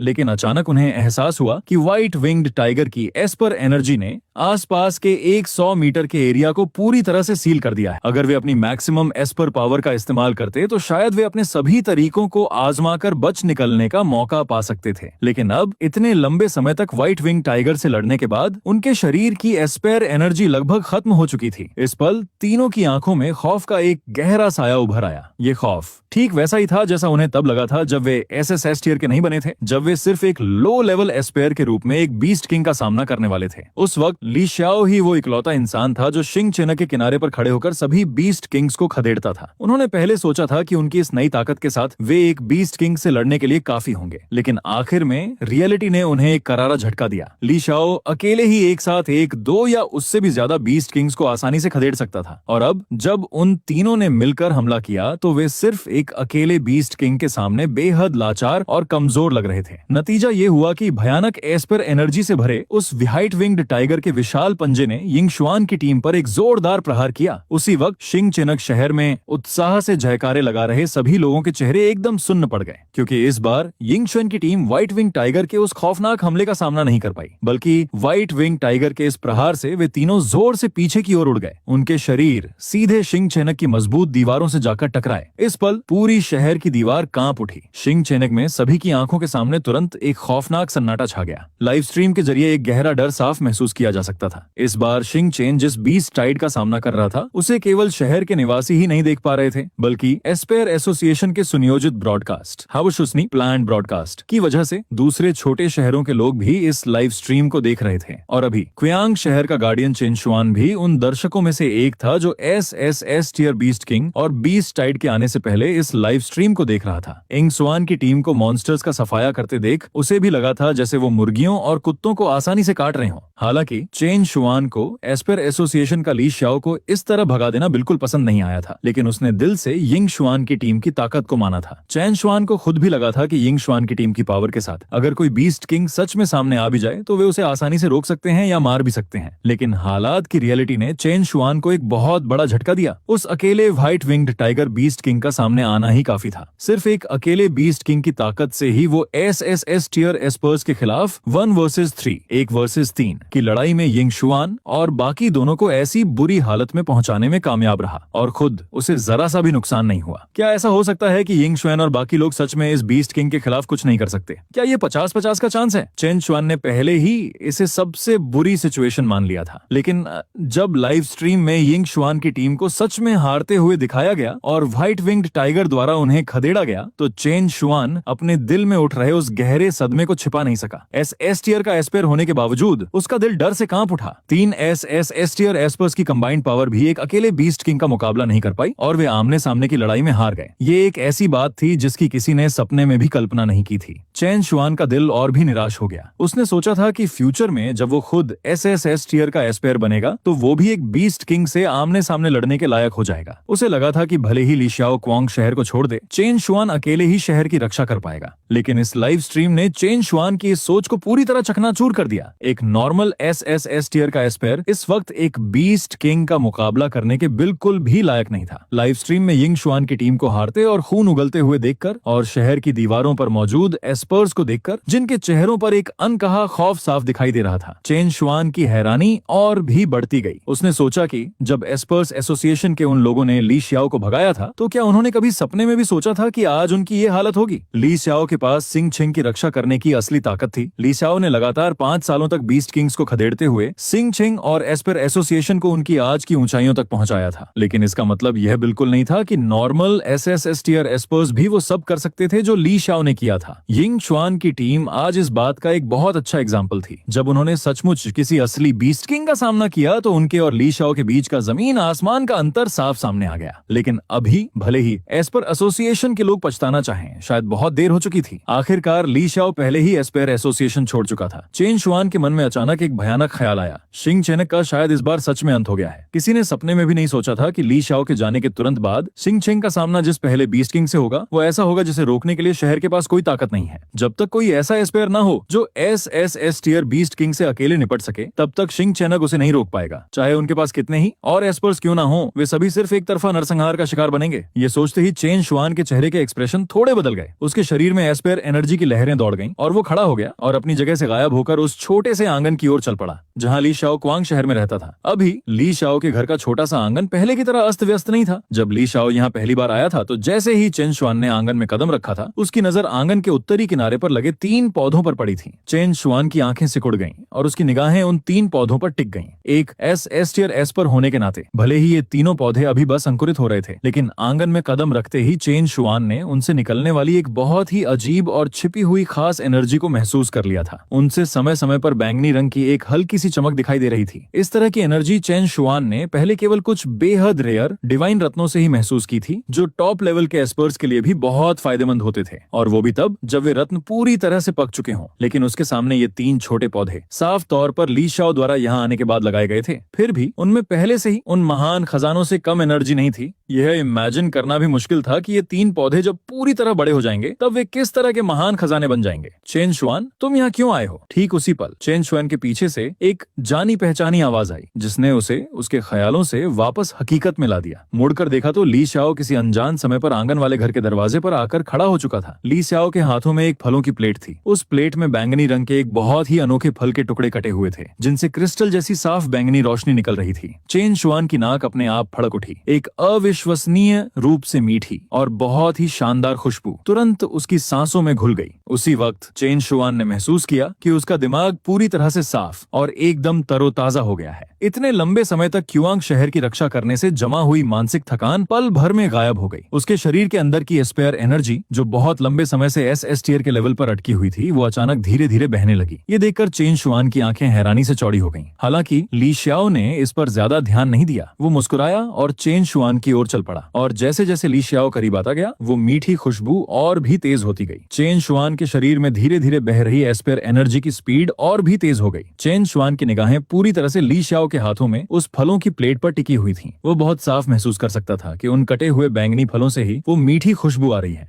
ये क्या है? चेन शुआन खुद को रोक नहीं पाया और पूछ बैठा। ओह, ली शाओ ने अपने हाथों में फलों की प्लेट को देखकर मुस्कुराते हुए कहा, ये तो मैंने खुद उगाए हुए फल हैं। एक टुकड़ा चाहिए? ये सुनकर चेन शुआन ने मुश्किल से अपनी बात कही और उसकी नजरें अचानक ली शाओ के हाथों में उस प्लेट पर जा टिकी। सच बात तो यह है कि एक बेवकूफ भी समझ सकता था कि इस पूरे चमत्कार के पीछे असली वजह वो चीज थी जो ली शाओ के हाथ में थी। दूर से ही फलों की उस प्लेट की महक से ही ऐसा जादुई असर हो रहा था। अगर वो सच में उसे खा लेता तो क्या वो सीधा स्वर्ग नहीं पहुंच जाता? ली शाओ ने चेन शुआन का वो रिएक्शन देखा और हंसे बिना नहीं रह सका। उसके हाथों में फलों की उस प्लेट में जो फल थे, वे असल में वही स्टैट एनहांसिंग फ्रूट्स थे जो उसने पहले हासिल किए थे। क्योंकि एक ही दिन में सारे फल खा लेने से बॉडी में रेजिस्टेंस बढ़ जाती और फलों का बहुत सारा असर बेकार हो जाता। इसलिए ली शाओ ने एक दिन में सिर्फ एक फल खाने का डिसाइड किया था, लेकिन फल काटने के तुरंत बाद ही चेन शुआन वहां आ गया। तुम्हें भी एक टुकड़ा चाहिए? ली शाओ ने फलों की प्लेट की ओर इशारा करते हुए चेन शुआन से पूछा। ली शाओ ने एक स्टैट एनहांसिंग फ्रूट को बराबर 8 टुकड़ों में काट दिया था। ये सुनकर चेन शुआन अंदर से घबरा गया। क्या ये सच में ठीक है? हालांकि उसने यह बैंगनी फल पहले कभी नहीं देखा था, लेकिन उसके जैसे एस टियर एस्पेयर के लिए महज इसकी खुशबू से ही इतना गहरा असर महसूस हो रहा था। चेन शुआन को बहुत अच्छी तरह पता था कि ये चीज कितनी ज्यादा कीमती है। ये कोई मामूली फल नहीं, ये एक बहुत बड़ा खजाना। इस लेवल का खजाना तो ली शाओ के लिए भी बहुत कीमती होगा। कोई बात नहीं, मेरे पास अभी भी ऐसे बहुत से फल हैं। एक बार जब ये तीनों पौधे बड़े हो जाएंगे तो इनमें स्टैट एनहांसिंग फ्रूट्स और भी ज्यादा उगेंगे। कम नहीं। ली शाओ ने पहले लगाए गए उन तीनों पौधों की ओर इशारा किया। सिस्टम के अनुसार फ्यूचर में जब ये तीनों पौधे पूरी तरह से मैच्योर होकर फल देने लगेंगे तो उसे और भी स्टेट एनहांसिंग फ्रूट्स मिलेंगे। इन फलों के पेड़ों की ग्रोथ को लेकर ली शाओ को जरा भी टेंशन नहीं थी। उसने कल के डेली मिशन से मिले रिवॉर्ड के लिए अपने सिस्टम पैनल पर एक नजर डाली। उसे एस्पेयर हेवनली स्प्रिंग नाम का एक खास आइटम मिला था। वो सिस्टम को किसी भी खास जगह पर एक झरना बनाने का कमांड दे सकता था और उस झरने के पानी का एक मेन काम था। ये पौधों की ग्रोथ को बहुत तेजी से बढ़ा सकता था। ली शाओ की बातें सुनकर चेन शुआन की नजरें फिर से उन तीनों पौधों पर टिक गईं। उसकी आंखों में हैरानी और भी गहरी हो गई। वो पहले से ही जानता था कि ये तीनों पौधे शायद कोई जादुई चीज हैं, लेकिन उसने कभी सपने में भी नहीं सोचा था कि ये इतने अनबिलीवेबल होंगे। इस तरह के खास और जादुई फल असल में इन्हीं 3 पौधों से उगते हैं। एक बार जब ये मैच्योर हो जाएंगे तो मैं इन्हें हासिल करने में कोई कसर नहीं छोड़ूंगा। ये सोचते ही चेन शुआन ने तुरंत वो फल उठा लिया। चेन शुआन ने फल का वो छोटा सा टुकड़ा खाया और उसे एक ही बार में निगल लिया। फल खाते ही उसने अपने शरीर के अंदर एस्पर एनर्जी का एक भयानक विस्फोट महसूस किया। यह एनर्जी चेन शुआन के कोर में जाकर बेतहाशा दौड़ने लगी। वो भयानक एस्पर एनर्जी तेजी से चारों दिशाओं में फैल गई, जिससे वहां एक भयंकर आंधी सी उठ खड़ी हुई। लेकिन इससे पहले कि चेन शुआन के अंदर से निकल रही वो एस्पर एनर्जी आसपास के माहौल को कोई नुकसान पहुंचा पाती, ली शाओ ने अपनी विल पावर से उस पर एक नजर डाली। उसने चेन शुआन के चारों ओर एक एनर्जी बैरियर बना दिया, जिससे उस एनर्जी का वो खतरनाक विस्फोट वहीं रुक गया। उसी समय चेन शुआन के अंदर की एस्पर एनर्जी बहुत तेजी से बढ़ने लगी। कुछ देर बाद चेन शुआन ने आखिरकार अपनी आंखें खोली। इस बार उसकी आंखें एक अजीब सी खुशी और परमानंद से भरी हुई थीं। फल के सिर्फ उस एक टुकड़े के असर से चेन शुआन ये देखकर हैरान रह गया कि उसकी ताकत सचमुच एस रैंक के पीक पर पहुंच गई थी। अगर उसे थोड़ा और टाइम मिल जाता तो एस टियर का एस्पर बनना उसके लिए कोई मुश्किल काम नहीं होता। फ्यूचर में एसएस टियर एस्पर बनने के ख्याल से ही चेन शुआन अंदर से और भी ज्यादा रोमांचित हो गया। इसी तरह ली शाओ ने भी चेन शुआन की एस्पर एनर्जी में आए उस बदलाव को महसूस किया। उस एनर्जी की इंटेंसिटी देखकर उसने थोड़ी थ्योरियां चढ़ाई। ये अभी तक एसएस टियर तक नहीं पहुंचा। असल में ली शाओ ने सोचा था कि स्टेट एनहांसिंग फ्रूट का वो 1/8 हिस्सा चेन शुआन की ताकत को आसानी से बढ़ा देगा और उसकी एस्पर एनर्जी को सीधा एसएस टियर तक पहुंचा देगा। ये उसके लिए मुश्किल नहीं होना चाहिए था, लेकिन अब देखा जाए तो फल का एक टुकड़ा अभी भी थोड़ा कम ही पड़ गया था। आखिरकार वो चियांग शहर में लंबे समय तक बसने की प्लानिंग कर रहा था और चियांग शहर में उसके अलावा चेन शुआन ही सबसे पावरफुल एस्पेयर था। अगर फ्यूचर में कुछ भी हुआ और ली शाओ को सब कुछ अकेले ही संभालना पड़ा तो ये उसके लिए बहुत बड़ा सिरदर्द हो जाएगा।